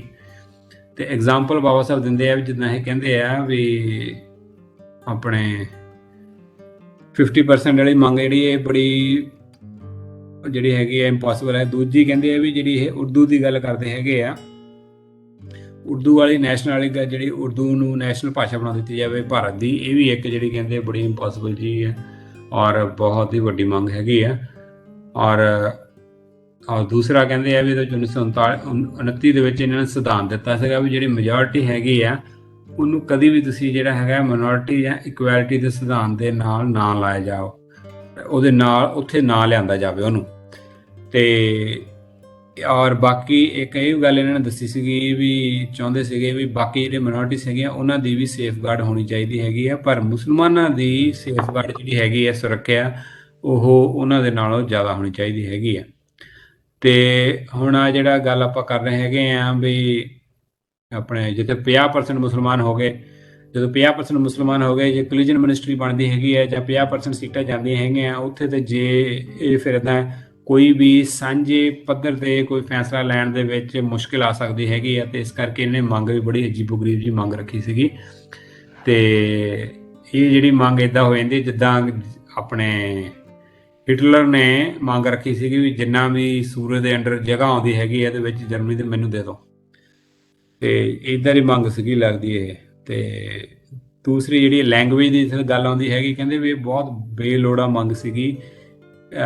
ਜਿੱਦਾਂ 68 ਜਿਹੜੇ 68 ਮਿਲੀਅਨ ਮੁਸਲਮਾਨ ਜਿਹੜੇ ਹੈਗੇ ਭਾਰਤ ਦੇ ਵਿੱਚ, ਉਹਨਾਂ ਵਿੱਚੋਂ 28 ਮਿਲੀਅਨ ਉਰਦੂ ਬੋਲਦੇ ਆ ਤੇ ਬਾਕੀ ਜਿਹੜੇ 40 ਮਿਲੀਅਨ ਉਰਦੂ ਬੋਲਦੇ ਹੀ ਨਹੀਂ ਹੈਗੇ। ਤੇ ਕਹਿੰਦੇ ਤੁਸੀਂ ਇਦਾਂ ਨਹੀਂ ਕਰ ਸਕਦੇ ਵੀ 28 ਮਿਲੀਅਨ ਜੇ ਉਰਦੂ ਬੋਲਦੇ ਉਹਨਾਂ ਦੀ ਜਿਹੜੀ ਹੈ ਭਾਸ਼ਾ ਤੁਸੀਂ 40 ਮਿਲੀਅਨ ਨਾਨ ਉਰਦੂ ਮੁਸਲਮਾਨਾਂ ਤੇ ਥੋਪ ਦਿਓ। ਇਦਾਂ ਨਹੀਂ ਹੋ ਸਕਦਾ। ਇਹ ਮੰਗ ਜਿਹੜੀ ਬਹੁਤ ਹੀ ਬੇਲੋੜੀ ਸੀਗੀ। ਤੇ ਔਰ ਜਿਹੜੇ ਅੰਗਰੇਜ਼ ਹੈਗੇ ਆ ਉਹ ਵੀ ਕਹਿੰਦੇ ਆ ਵੀ ਉਹਨਾਂ ਦੇ ਵਿੱਚ ਝੁਕਾਅ, ਇਦਾਂ ਨਹੀਂ ਕਹਿ ਸਕਦੇ ਉਹਨਾਂ ਦਾ ਝੁਕਾਅ ਮੁਸਲਮਾਨਾਂ ਵੱਲ ਜਿਹੜਾ ਵੱਲ ਹੈਗਾ ਘੱਟ ਸੀਗਾ। ਇਹਦੇ ਵੀ ਸਾਨੂੰ ਕਈ ਸਬੂਤ ਮਿਲਦੇ, ਜਿੱਦਾਂ ਲਖਨਊ ਪੈਕਟ ਦਾ ਲਾ ਲਓ ਐਗਜ਼ਾਮਪਲ, ਉੱਪਰ ਆਪਾਂ ਗੱਲ ਕਰਕੇ ਹਟੇ ਆ ਵੀ ਜਿੱਦਾਂ ਜਿਹੜਾ ਉਹ ਕਹਿੰਦੇ ਸੀਗੇ ਵੀ ਇੱਕ ਤਾਂ ਪ੍ਰਤੀਨਿਧਤਾ ਸਵਾਲ ਸੀਗਾ ਤੇ ਦੂਜਾ ਸਵਾਲ ਸੀਗਾ ਆਪਣੇ ਲੈਜਿਸਲੇਸ਼ਨ ਦਾ ਵੀ ਕਿੱਦਾਂ ਕਾਨੂੰਨ ਬਣਾਉਣਾ ਹੈਗਾ। ਕਹਿੰਦੇ ਵੀ ਜਿੱਦਾਂ ਜਿੱਥੇ 75% ਕਮਿਊਨਿਟੀ ਦੇ ਮੈਂਬਰ ਜਿਹੜੇ ਹੈਗੇ ਉਹਦੇ ਵਿੱਚ ਮੁਸਲਮਾਨ ਜੇ ਮਨਾ ਕਰ ਦਿੰਦੇ ਬਿੱਲ ਨਹੀਂ ਪਾਸ ਹੋਣਾ। ਇਹ ਕਹਿੰਦੇ ਪੂਨਾ ਪੈਕਟ ਦੇ ਵਿੱਚ ਇਹ ਸਾਰੀਆਂ ਚੀਜ਼ਾਂ ਸੀਗੀਆਂ। ਤੇ ਇਹ ਲਖਨਊ ਪੈਕਟ ਦੇ ਵਿੱਚ, ਪੂਨਾ ਪੈਕਟ ਕਿਆ ਹੋ ਗਿਆ, ਲਖਨਊ ਪੈਕਟ ਵਿੱਚ ਸੀਗਾ ਹੀ। ਔਰ ਕਹਿੰਦੇ ਆ ਵੀ ਗੌਰਮੈਂਟ ਇਹਦੇ ਅਗੇਂਸਟ ਸੀਗੀ, ਅਗੇਂਸਟ ਹੁੰਦਿਆਂ ਹੋਇਆ ਵੀ ਉਹਨਾਂ ਨੇ ਜਿਹੜੀ ਹੈਗਾ ਮੁਸਲਮਾਨਾਂ ਦੀ ਗੱਲ ਇਹ 1919 ਐਕਟ ਦੇ ਵਿੱਚ ਇਹ ਪਾ ਦਿੱਤੀ ਹੈਗੀ ਆ। ਇਸ ਤੋਂ ਵੱਧ ਤੁਸੀਂ ਆਪਾਂ ਨੂੰ ਹੋਰ ਕੀ ਸਬੂਤ ਚਾਹੀਦਾ ਵੀ ਜਿਹੜੇ ਅੰਗਰੇਜ਼ ਸੀਗੇ ਮੁਸਲਮਾਨਾਂ ਦੀ ਮੰਗਾਂ ਪੂਰੀਆਂ ਕਰਨ ਦੇ ਵਿੱਚ ਪੂਰਾ ਆਪਣਾ ਜਿਹੜਾ ਹੈਗਾ ਉਹਨਾਂ ਨੂੰ ਅਕੋਮੋਡੇਟ ਕਰ ਰਹੇ ਸੀਗੇ। ਤੇ ਇੱਥੋਂ ਤੱਕ ਜਿੱਦਾਂ ਜਿੱਥੇ ਉਹਨਾਂ ਨੇ ਮੰਗੀਆਂ ਸੈਪਰੇਟ ਜਿਹੜੀ ਵੱਖਰਾ ਚੋਣ ਚੇਤਰ ਹੋਣਾ ਚਾਹੀਦਾ ਹੈ ਤੇ ਸਾਡੀ ਜਿਹੜੀ ਆ ਉਚਿਤ ਪ੍ਰਤੀਨਿਧਤਾ ਹੋਣੀ ਚਾਹੀਦੀ, ਉੱਥੇ ਇਹਨਾਂ ਨੇ ਮੰਗਾਂ ਮੰਨੀਆਂ। ਠੀਕ ਹੈ ਜੀ, ਲਖਨਊ ਪੈਕਟ ਦੇ ਵਿੱਚ। ਦੂਜਾ ਜਿਹੜਾ ਹੈਗਾ ਆ ਇੱਥੋਂ ਤੱਕ ਜਿਹੜਾ ਹੈਗਾ ਆਪਣੇ ਬੰਗਾਲ ਦੇ ਵਿੱਚ ਵੀ ਇਹਨਾਂ ਨੇ ਕਿਹਾ ਸੀਗਾ ਵੀ ਜਿਹੜੀਆਂ, ਕਿਉਂਕਿ ਬੰਗਾਲ ਦੇ ਵਿੱਚ ਪਾਪੂਲੇਸ਼ਨ ਦੇ ਹਿਸਾਬ ਨਾਲ ਸੀਟਾਂ ਇਹ ਜ਼ਿਆਦਾ ਮੰਗ ਰਹੇ ਸੀ, ਉੱਥੇ ਵੀ ਇਹਨਾਂ ਨੂੰ ਸੀਟਾਂ ਜਿਹੜੀਆਂ ਜ਼ਿਆਦਾ ਮਿਲੀਆਂ 1919 ਐਕਟ ਦੇ ਵਿੱਚ। ਜਿੱਦਾਂ ਉੱਪਰ ਆਪਾਂ ਵੇਟੇਜ ਦੀ ਗੱਲ ਕਰਕੇ ਹਟੇ ਹੈਗੇ ਆ। ਇਹ ਤੋਂ ਗਿਆ ਇੱਕ ਇੱਥੋਂ ਪਤਾ ਲੱਗਦਾ ਵੀ ਜਿਹੜੇ ਬ੍ਰਿਟਿਸ਼ਰ ਸੀਗੇ ਉਹਨਾਂ ਦਾ ਝੁਕਾਅ ਮੁਸਲਮਾਨਾਂ ਵੱਲ ਜ਼ਿਆਦਾ ਸੀਗਾ। ਦੂਸਰਾ ਐਗਜ਼ਾਮਪਲ ਹੈਗਾ 1932 ਦੇ ਵਿੱਚ ਜਦੋਂ ਕਮਿਊਨਲ ਡਿਸੀਜਨ ਹੁੰਦਾ ਹੈ, ਉਹਦੇ ਵਿੱਚ ਵੀ ਇਹ ਸਾਰਾ ਕੁਝ ਜੋ ਮੁਸਲਮਾਨ ਮੰਗਦੇ ਹੈਗੇ, ਜਿੱਦਾਂ ਮੁਹੰਮਦ ਸ਼ਫੀ ਹੋ ਗਿਆ ਮੁਸਲਮਾਨਾਂ ਵੱਲੋਂ, ਤੇ ਇਹਦੇ ਵਿੱਚ ਵੀ ਜੋ ਇਹਨਾਂ ਨੇ ਮੰਗਾਂ ਰਾਊਂਡ ਟੇਬਲ ਕਾਨਫਰੰਸ ਦੇ ਵਿੱਚ ਮੰਗੀਆਂ ਸੀਗੀਆਂ ਉਹ ਵੀ ਕੁਛ ਕਾਫੀ ਹੱਦ ਤੱਕ ਜਿਹੜੀਆਂ ਪੂਰੀਆਂ ਕੀਤੀਆਂ ਗਈਆਂ ਹੈਗੀਆਂ। ਤੇ ਇਹਦੇ ਵਿੱਚ ਵੀ ਉਹ ਕਹਿੰਦੇ ਜਿੱਥੇ ਉਹ ਕਹਿੰਦੇ ਸੀਗੇ ਆਪਣੇ ਇਹ ਮੰਗਾਂ ਇਹਨੂੰ ਇੱਥੇ ਰੱਖੋ, ਜ਼ਿਆਦਾ ਡਿਟੇਲ 'ਚ ਆਪਾਂ ਫਿਰ ਜ਼ਿਆਦਾ ਹੋ ਜਾਣਾ। ਤੇ ਮਤਲਬ ਵੀ ਕਹਿਣ ਦਾ ਭਾਵ ਹੈ ਜਿਹੜਾ ਬ੍ਰਿਟਿਸ਼ ਸਰਕਾਰ ਦਾ ਜਿਹੜਾ ਝੁਕਾਅ ਸੀਗਾ ਮੁਸਲਮਾਨਾਂ ਵੱਲ ਜ਼ਿਆਦਾ ਸੀਗਾ। ਲਖਨਊ ਪੈਕਟ 1919 ਦੇ ਵਿੱਚ ਵੀ ਦੇਖ ਲਿਆ, ਔਰ ਰਾਊਂਡ ਟੇਬਲ ਕਾਨਫਰੰਸ ਤੋਂ ਬਾਅਦ 1932 ਦੇ ਵਿੱਚ ਵੀ ਆਪਾਂ ਦੇਖ ਲਿਆ ਹੈਗਾ ਆ ਵੀ ਇਹ ਜਿਹੜਾ ਕਾਫੀ ਮੰਗਾਂ ਜਿਹੜੀਆਂ ਹੈਗੀਆਂ ਮੁਸਲਮਾਨਾਂ ਦੀਆਂ ਭਾਰਤ ਸਰਕਾਰ ਜਿਹੜਾ ਬ੍ਰਿਟਿਸ਼ ਸਰਕਾਰ ਨੇ ਮੰਨ ਲਈਆਂ ਹੈਗੀਆਂ। ਤੇ ਇੱਥੋਂ ਤੱਕ ਕਿ ਜਿੱਥੇ ਉਹ ਚਾਹੁੰਦੇ ਸੀਗੇ ਵੀ ਜੁਆਇੰਟ ਇਲੈਕਟੋਰੇਟ ਹੋਵੇ, ਉੱਥੇ ਜੁਆਇੰਟ ਇਲੈਕਟੋਰੇਟ ਦਿੱਤਾ ਗਿਆ। ਜਿੱਥੇ ਉਹ ਚਾਹੁੰਦੇ ਸੀ ਕਮਿਊਨਲ ਆਪਣੇ ਕਮਿਊਨਲ ਇਲੈਕਟੋਰੇਟ ਜਾਂ ਸੈਪਰੇਟ ਇਲੈਕਟੋਰੇਟ ਦਿੱਤਾ ਜਾਵੇ, ਉੱਥੇ ਉਹ ਜਿੱਦਾਂ ਚਾਹੁੰਦੇ ਸੀ ਉੱਦਾਂ ਉਹਨਾਂ ਦੀਆਂ ਗੱਲਾਂ ਜਿਹੜੀਆਂ ਮੰਨ ਲਈ ਗਈਆਂ। ਤੇ ਇਹਦੇ ਵਿੱਚ ਹੁਣ ਦੇਖਣ ਵਾਲੀ ਗੱਲ ਹੈਗੀ ਆ ਵੀ ਇਹਦੇ ਵਿੱਚ ਜਿਹੜਾ ਇਹ ਮੁਸਲਮਾਨਾਂ ਦਾ ਸ਼ੋਸ਼ਣ ਕਰਨ ਦਾ, ਜਿਹੜਾ ਹਿੰਦੂਆਂ ਦੀ ਕਮਜ਼ੋਰੀ ਦਾ ਸ਼ੋਸ਼ਣ ਕਰਨ ਦਾ ਜਿਹੜਾ ਭਾਵਨਾ ਸੀਗੀ ਨਾ, ਹੋਰ ਤੇਜ਼ ਹੁੰਦੀ ਗਈ। ਵੀ ਹੁਣ ਦੇਖੋ ਗੌਰਮੈਂਟ ਨੇ ਸਾਡੀ ਆ ਵੀ ਮੰਗ ਮੰਨ ਲਈ, ਹੁਣ ਆਪਾਂ ਆ ਵੀ ਮੰਗ ਮੰਨ ਲਈ, ਹੁਣ ਆਪਾਂ ਹੋਰ ਪੋਲੀਟੀਕਲ ਡਿਮਾਂਡ ਰੱਖੀਏ ਤਾਂ ਕਿ ਕਿਤੇ ਨਾ ਕਿਤੇ ਜਿਹੜਾ ਇੱਕ ਬਰਾਬਰ ਤੇ ਆ ਕੇ ਖੜਾ ਹੋ ਜਾਵੇ ਮੁਸਲਮਾਨ ਵੀ, ਤਾਂ ਕਿ ਕੱਲ ਨੂੰ ਕੋਈ ਪ੍ਰੋਬਲਮ ਆਉਂਦੀ ਹੈ ਤੇ ਅਸੀਂ ਬਰਾਬਰ ਦੇ ਤਾਕਤ ਵਿੱਚ ਹੋਈਏ। ਤੇ ਇਸ ਤਰ੍ਹਾਂ ਇਹ ਕੋਈ ਵੀ ਇੱਦਾਂ ਦਾ ਮੌਕਾ ਛੱਡਿਆ ਨਹੀਂ ਹੈਗਾ ਇਹਨਾਂ ਨੇ ਮੁਸਲਮਾਨਾਂ ਨੇ। ਜਿੱਥੇ ਇਹਨਾਂ ਨੂੰ ਮੌਕਾ ਮਿਲਿਆ ਹੈਗਾ ਆ ਉੱਥੇ ਇਹਨਾਂ ਨੇ ਕੰਮ ਕੀਤਾ। ਜਿੱਦਾਂ ਐਗਜ਼ਾਮਪਲ ਪਹਿਲਾ ਪੁਰਾਣਾ ਸੀਗਾ ਜਿਨ੍ਹਾਂ ਦੇ 14 ਪੁਆਇੰਟ ਜਿਹੜੇ ਸੀਗੇ, ਠੀਕ ਹੈ ਜੀ, ਉਹਦੇ ਵਿੱਚ ਸਾਰੀਆਂ ਗੱਲਾਂ ਜਿਹੜੀਆਂ ਸੀਗੀਆਂ ਉਹਨਾਂ ਨੇ ਮੌਕਾ ਨਹੀਂ ਛੱਡਿਆ ਵੀ ਇਹ ਸਾਰੀਆਂ ਮੰਗਾਂ ਅਸੀਂ ਰੱਖਣੀਆਂ ਹੈਗੀਆਂ। ਸੈਪਰੇਟ ਇਲੈਕਟੋਰੇਟ 1932 ਦੇ ਵਿੱਚ ਉਹ ਵੀ ਮੰਗ ਜਿਹੜੀ ਹੈ ਉੱਥੇ ਵੀ ਪੂਰੀ ਇਹਨਾਂ ਨੇ ਕੋਸ਼ਿਸ਼ ਕੀਤੀ ਹੈਗੀ ਹੈ। ਤੇ ਇਹਦੇ ਵਿੱਚ ਆਪਣੇ ਦੂਸਰਾ ਇੱਕ ਹੋਰ ਐਗਜ਼ਾਮਪਲ ਆਉਂਦਾ ਹੈਗਾ ਵੀ ਇਹਦੇ ਵਿੱਚ ਜਿੱਦਾਂ ਉੱਪਰ ਸ਼ਰਤਾਂ ਮੰਗੀਆਂ ਸੀਗੀਆਂ ਵੀ ਗਊ ਹੱਤਿਆ ਦੀ ਜਿਹੜਾ ਹੋਣੀ ਚਾਹੀਦੀ ਹੈਗੀ ਹੈ। ਤੇ ਇੱਕ ਇਹ ਵੀ ਗੱਲ ਇਹਨਾਂ ਨੇ ਦੋ ਦਿਨ ਇੱਕ ਮੰਗਿਆ ਸੀ ਗਊ ਹੱਤਿਆ ਮੱਕਾ ਮਦੀਨਾ ਜਾਓ ਉੱਥੇ ਕੋਈ ਨਹੀਂ, ਜਿਹੜੇ ਮੁਸਲਮਾਨ ਹੱਜ ਨੂੰ ਜਾਂਦੇ ਉੱਥੇ ਕਿਹੜਾ ਗਊ ਥੋੜ੍ਹਾ ਮਾਰਦੇ ਹੈਗੇ ਆ। ਤੇ ਇਹ ਇੰਡੀਆ ਵਿੱਚ ਹੀ ਹੈ ਇਹ ਦਸਤੂਰ। ਤੇ ਦੂਜਾ ਜਿਹੜਾ ਸੀਗਾ ਇਹਨਾਂ ਨੇ ਇਹ ਵੀ ਮੰਗ ਰੱਖੀ ਸੀਗੀ ਵੀ ਮੁਸਲਮਾਨਾਂ ਦੇ ਜਿਹੜੀ ਮਸਜਿਦ ਹੈ ਇਹਦੇ ਸਾਹਮਣੇ ਮਿਊਜ਼ਿਕ ਨਹੀਂ ਚੱਲਣਾ ਚਾਹੀਦਾ। ਕਹਿੰਦੇ ਅਫਗਾਨਿਸਤਾਨ ਨੂੰ ਜਿਹੜਾ ਕਹਿੰਦੇ ਆ ਵੀ ਇੱਥੋਂ ਤੱਕ ਕਿ ਕਹਿੰਦੇ ਜਿੰਨੇ ਵੀ ਜਿੱਦਾਂ ਮੱਕਾ ਮਦੀਨਾ ਜਾਂਦੇ ਉੱਥੇ ਕਹਿੰਦੇ ਮਿਊਜ਼ਿਕ ਖੁੱਲ੍ਹਾ ਲੱਗਾ ਹੁੰਦਾ, ਉੱਥੇ ਕੋਈ ਇਹਨਾਂ ਨੂੰ ਦਿੱਕਤ ਨਹੀਂ ਹੁੰਦੀ। ਇੱਥੇ ਕਿਉਂ ਦਿੱਕਤ ਹੁੰਦੀ ਹੈ ਇੰਡੀਆ ਦੇ ਵਿੱਚ? ਇੱਥੋਂ ਤੱਕ ਕਹਿੰਦੇ ਅਫਗਾਨਿਸਤਾਨ ਵੀ ਜਦੋਂ ਕਹਿੰਦੇ ਮੁਸਲਮਾਨਾਂ ਤੋਂ ਪਹਿਲਾਂ ਜਿਹੜਾ ਰਾਜ ਆਉਣ ਤੋਂ ਪਹਿਲਾਂ ਉੱਥੇ ਵੀ ਜਦੋਂ ਸੈਕੂਲਰ ਨਹੀਂ ਸੀਗਾ ਉਸ ਤੋਂ ਪਹਿਲਾਂ ਉੱਥੇ ਵੀ ਮਿਊਜ਼ਿਕ ਚੱਲਦਾ ਹੁੰਦਾ ਸੀਗਾ ਆਪਣੇ ਮਸੀਤਾਂ ਮੋਹਰੇ, ਉੱਥੇ ਕਿਸੇ ਨੂੰ ਦਿੱਕਤ ਨਹੀਂ ਸੀਗੀ। ਇੰਡੀਆ ਵਿੱਚ ਹੀ ਦਿੱਕਤ ਹੈਗੀ ਆ। ਔਰ ਤੀਜਾ ਇਹਨਾਂ ਦਾ ਰਵੱਈਆ ਇੰਨਾ ਕੁ ਜਿਹੜਾ ਹੈਗਾ ਆ ਆਕਰਾਤਮਕ ਹੋ ਗਿਆ ਸੀਗਾ ਵੀ ਇਹਨਾਂ ਦੀ ਭਾਵਨਾ ਇੱਕ ਗੈਂਗਸਟਰ ਵਾਲੀ ਹੋ ਗਈ ਸੀਗੀ ਰਾਜਨੀਤੀ ਦੇ ਵਿੱਚ। ਤੇ ਇਹ ਜਿਹੜਾ ਜਿੱਦਾਂ ਸਮਾਜਿਕ ਤੌਰ ਤੇ ਹਮਲੇ ਹੁੰਦੇ ਸੀਗੇ ਜਾਂ ਦੰਗੇ ਹੁੰਦੇ ਸੀਗੇ, ਉਹ ਤਾਂ ਸਮਾਜਿਕ ਤੌਰ ਤੇ ਹੁੰਦੇ ਸੀਗੇ। ਇਹ ਰਾਜਨੀਤਿਕ ਤੌਰ ਤੇ ਵੀ ਇੰਨੀਆਂ ਕੁ ਮੰਗਾਂ ਰੱਖ ਲਈਆਂ ਵੀ ਅਸੀਂ ਆਹ ਵੀ ਲੈ ਲਈਏ, ਅਸੀਂ ਆਹ ਵੀ ਲੈ ਲਈਏ। ਜਿੱਦਾਂ ਆਪਾਂ ਪਿਛਲੀ ਵਾਰ ਪੜ੍ਹ ਕੇ ਹਟੇ ਹਾਂ ਵੀ ਜਿਹੜੇ ਜਰਮਨ ਸੀਗੇ, ਸੁਡੇਟਨ ਜਰਮਨ ਸੀਗੇ, ਚੈੱਕ ਦੇ ਵਿੱਚ ਘੁਸ ਗਏ ਸੀਗੇ ਏਰੀਆ ਦੇ ਵਿੱਚ, ਉੱਤੇ ਆਪਣਾ ਕਬਜ਼ਾ ਕਰ ਲਿਆ ਸੀ। ਇੱਦਾਂ ਦੀਆਂ ਇਹਨਾਂ ਨੇ ਮੰਗਾਂ ਇਸ ਰੂਪ ਦੇ ਵਿੱਚ ਹੋ ਚੁੱਕੇ ਸੀਗੇ ਮੁਸਲਮਾਨ।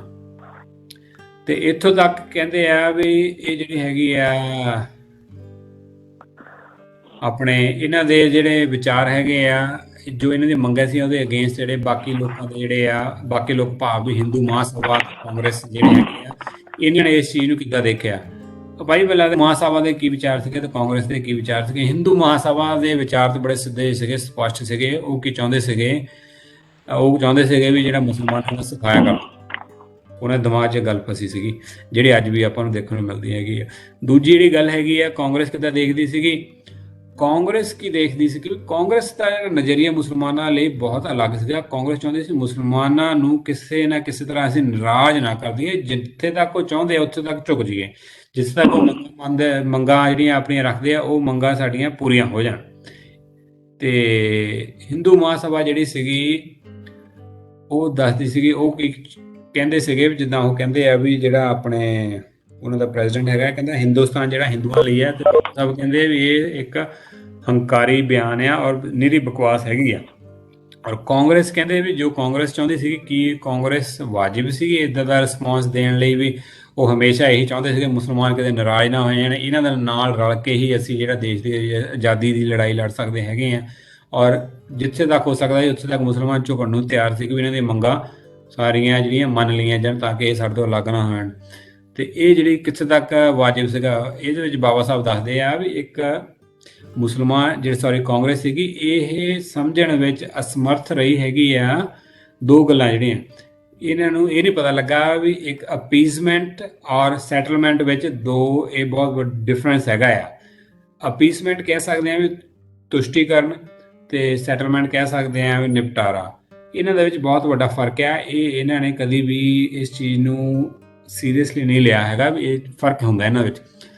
ਤੇ ਜਿਹੜਾ ਹੈਗਾ ਸੈਟਲਮੈਂਟ ਜਿਹੜੀ ਕਹਿੰਦੇ ਦੋ ਤਰ੍ਹਾਂ ਦੇ ਵਿੱਚ ਹੁੰਦੀ ਹੈ। ਅਪੀਜ਼ਮੈਂਟ ਹੈ ਵੀ ਜਿੰਨਾ ਇਹਦੇ ਵਿੱਚ ਕੋਈ ਲਿਮਿਟ ਨਹੀਂ ਹੈਗੀ, ਬੰਦਾ ਜੇ ਮੰਨੀ ਜੇ ਡਿਮਾਂਡ ਰੱਖਦੀ ਹੈ ਤੁਸੀਂ ਉਹ ਵੀ ਮੰਨ ਲਓ, ਜੇ ਇੱਕ ਮੰਨ ਲਈ ਅਗਲੇ ਨੇ ਦੂਸਰੀ ਰੱਖ ਦੇਣੀ ਹੈ, ਦੂਸਰੀ ਮੰਨ ਲਈ ਤੀਸਰੀ ਰੱਖ ਦੇਣੀ ਹੈ। ਇੱਦਾਂ ਹੀ ਕਾਂਗਰਸ ਜਿਹੜੀ ਆ ਹੌਲੀ ਹੌਲੀ ਹੌਲੀ ਹੌਲੀ ਹੌਲੀ ਜਿਹੜਾ ਹੈਗਾ ਆ ਸਭ ਕੁਛ ਹੀ ਉਹ ਲਟਾਉਂਦੀ ਰਹੀ ਹੈ। ਸੈਟਲਮੈਂਟ ਇੱਦਾਂ ਵੀ ਦੋ ਤਰ੍ਹਾਂ ਦੀ, ਦੋ ਪਾਰਟੀਆਂ ਬੈਠੀਆਂ, ਹਾਂ ਵੀ ਆਹ ਚੀਜ਼ ਹੋਣੀ ਚਾਹੀਦੀ ਹੈ, ਆਹ ਚੀਜ਼ ਹੋਣੀ ਚਾਹੀਦੀ ਹੈ, ਦੂਸਰਾ ਨਹੀਂ ਸਹਿਮਤ ਤੇ ਉਹ ਫਿਰ ਆਪਣਾ ਇੱਕ ਜਿਹੜਾ ਟ੍ਰੇਡ ਆਫ ਕਰ ਲੈਂਦਾ ਹੈ ਵੀ ਇਸ ਚੀਜ਼ ਤੇ ਸਹਿਮਤ ਹੈ, ਹਾਂ ਆਪਾਂ ਇਕੱਠੀ ਕਰ ਸਕਦੇ ਹਾਂ। ਪਰ ਇਹ ਜਿਹੜੀ ਆ ਇਹ ਜਿਹੜੇ ਮੁਸਲਮਾਨ ਜਿਹੜੇ ਕਾਂਗਰਸ ਸੀਗੇ ਉਹਨਾਂ ਨੂੰ ਸੰਤੁਸ਼ਟ ਕਰਨ ਦੇ ਵਿੱਚ ਲੱਗੇ ਰਹੇ ਹੈਗੇ ਆ ਤੇ ਇੰਨੀਆਂ ਚੀਜ਼ਾਂ ਜਿਹੜੀਆਂ ਉਹਨਾਂ ਨੂੰ ਪਤਾ ਨਹੀਂ ਲੱਗਾ ਵੀ ਕਿੱਥੇ ਮੁਸਲਮਾਨ ਜਿਹੜੇ ਹੈਗੇ ਆਪਣੀ ਰਾਜਨੀਤਿਕ ਜਿਹੜੀ ਆ ਤਾਕਤ ਜਾਂ ਰਾਜਨੀਤਿਕ ਮੰਗਾਂ ਇੰਨੀਆਂ ਅੱਗੇ ਲਿਆ ਕੇ ਇੱਕ ਆਪਣੇ ਆਪ ਨੂੰ ਇੱਕ ਵਿਸ਼ਾਲ ਪਾਰਟੀ ਕਹਿ ਸਕਦੇ ਆ ਜਾਂ ਵਿਸ਼ਾਲ ਵਿਰੋਧੀ ਧਿਰਾ ਜਿਹੜਾ ਖੜਾ ਕਰ ਦਿੰਦਾ ਹੈਗਾ ਆ। ਤੇ ਮੰਗਾਂ ਜਿਹੜੀਆਂ ਹੌਲੀ ਹੌਲੀ ਆਪਣੀਆਂ ਅਲੱਗ ਹੋਣ ਲੱਗ ਪਈਆਂ ਤੇ ਇੱਥੋਂ ਤੱਕ ਜਿਹੜੀ ਮੰਗ ਰਹਿਮਤ ਅਲੀ ਨੇ ਰਾਊਂਡ ਟੇਬਲ ਕਾਨਫਰੰਸ ਦੇ ਵਿੱਚ ਪਾਕਿਸਤਾਨ ਦਾ ਕੰਸੈਪਟ ਦਿੱਤਾ ਸੀਗਾ, ਉਹ ਹੌਲੀ ਹੌਲੀ 1940 ਦੇ ਵਿੱਚ ਜਿੱਦਾਂ ਬਾਬਾ ਸਾਹਿਬ ਲਿਖਦੇ ਹੀ ਹੈਗੇ ਆ, ਹੌਲੀ ਹੌਲੀ ਉਹਨਾਂ ਦੇ ਦਿਮਾਗ 'ਚ ਆ ਚੁੱਕਾ ਸੀਗਾ ਵੀ ਉਹਨਾਂ ਨੇ ਕਦੀ ਇਹ ਸੋਚਿਆ ਨਹੀਂ ਹੈਗਾ ਵੀ ਇਹਦੇ ਨੂੰ ਇੱਥੇ ਇੰਨੀ ਦੂਰ ਤੱਕ ਜਾਣਗੇ ਮੁਸਲਮਾਨ। ਤੇ ਇਹ ਜਿਹੜੀ ਆਪਣੇ ਕਾਂਗਰਸ ਦੀ ਗਲਤੀ ਹੋਈ ਹੈ ਪਛਾਣਨ ਦੇ ਵਿੱਚ। ਤੇ ਇਸ ਕਰਕੇ ਆ ਵੀ ਇਹਦਾ ਇਹ ਜਿਹੜੀ ਆ ਆਪਣੇ ਇਹ ਜਿਹੜੀ ਬਦਹਾਲੀ ਆਈ ਹੈਗੀ ਆ ਇਹਦੇ ਵਿੱਚ ਇਹਨਾਂ ਨੂੰ ਸੰਤੁਸ਼ਟੀ ਜਾਂ ਉਹਨਾਂ ਸੰਤੁਸ਼ਟ ਰੱਖਣ ਦੇ ਵਿੱਚ ਇਹਦੇ ਵਿੱਚ ਜਿਹੜਾ ਹੈਗਾ ਕੋਈ ਫਾਇਦਾ ਨਹੀਂ ਹੈਗਾ, ਇਹਦਾ ਨੁਕਸਾਨ ਹੀ ਹੈਗਾ ਆ। ਇਹ ਜਿਹੜਾ ਹੱਲ ਹੈਗਾ ਆ ਕੀ ਹੱਲ ਹੈਗਾ ਇਸ ਸਿਚੁਏਸ਼ਨ ਜਿਹੜੀ ਕ੍ਰੀਏਟ ਹੋ ਗਈ ਆ ਸੈਟਲਮੈਂਟ, ਇਹਦਾ ਇੱਕੋ ਇੱਕ ਹੱਲ ਹੈਗਾ ਸੈਟਲਮੈਂਟ। ਔਰ ਜੇ ਉਹ ਚਾਹੁੰਦੇ ਆ ਵੀ ਸੈਪਰੇਟ ਸੈਟਲਮੈਂਟ ਤੇ ਉਹ ਮੰਨ ਲੈਣੀ ਚਾਹੀਦੀ ਹੈਗੀ ਆ। ਇਹਦੇ ਨਾਲ ਆਪਣਾ ਚੈਪਟਰ ਜਿਹੜਾ ਹੈਗਾ ਆ ਖਤਮ ਹੁੰਦਾ ਆ। It is not about the ultimate future. Our difficulty is how to make the heterogeneous mess that we have today take a decision in common and march in a cooperative way on that road which is bound to lead us to unity.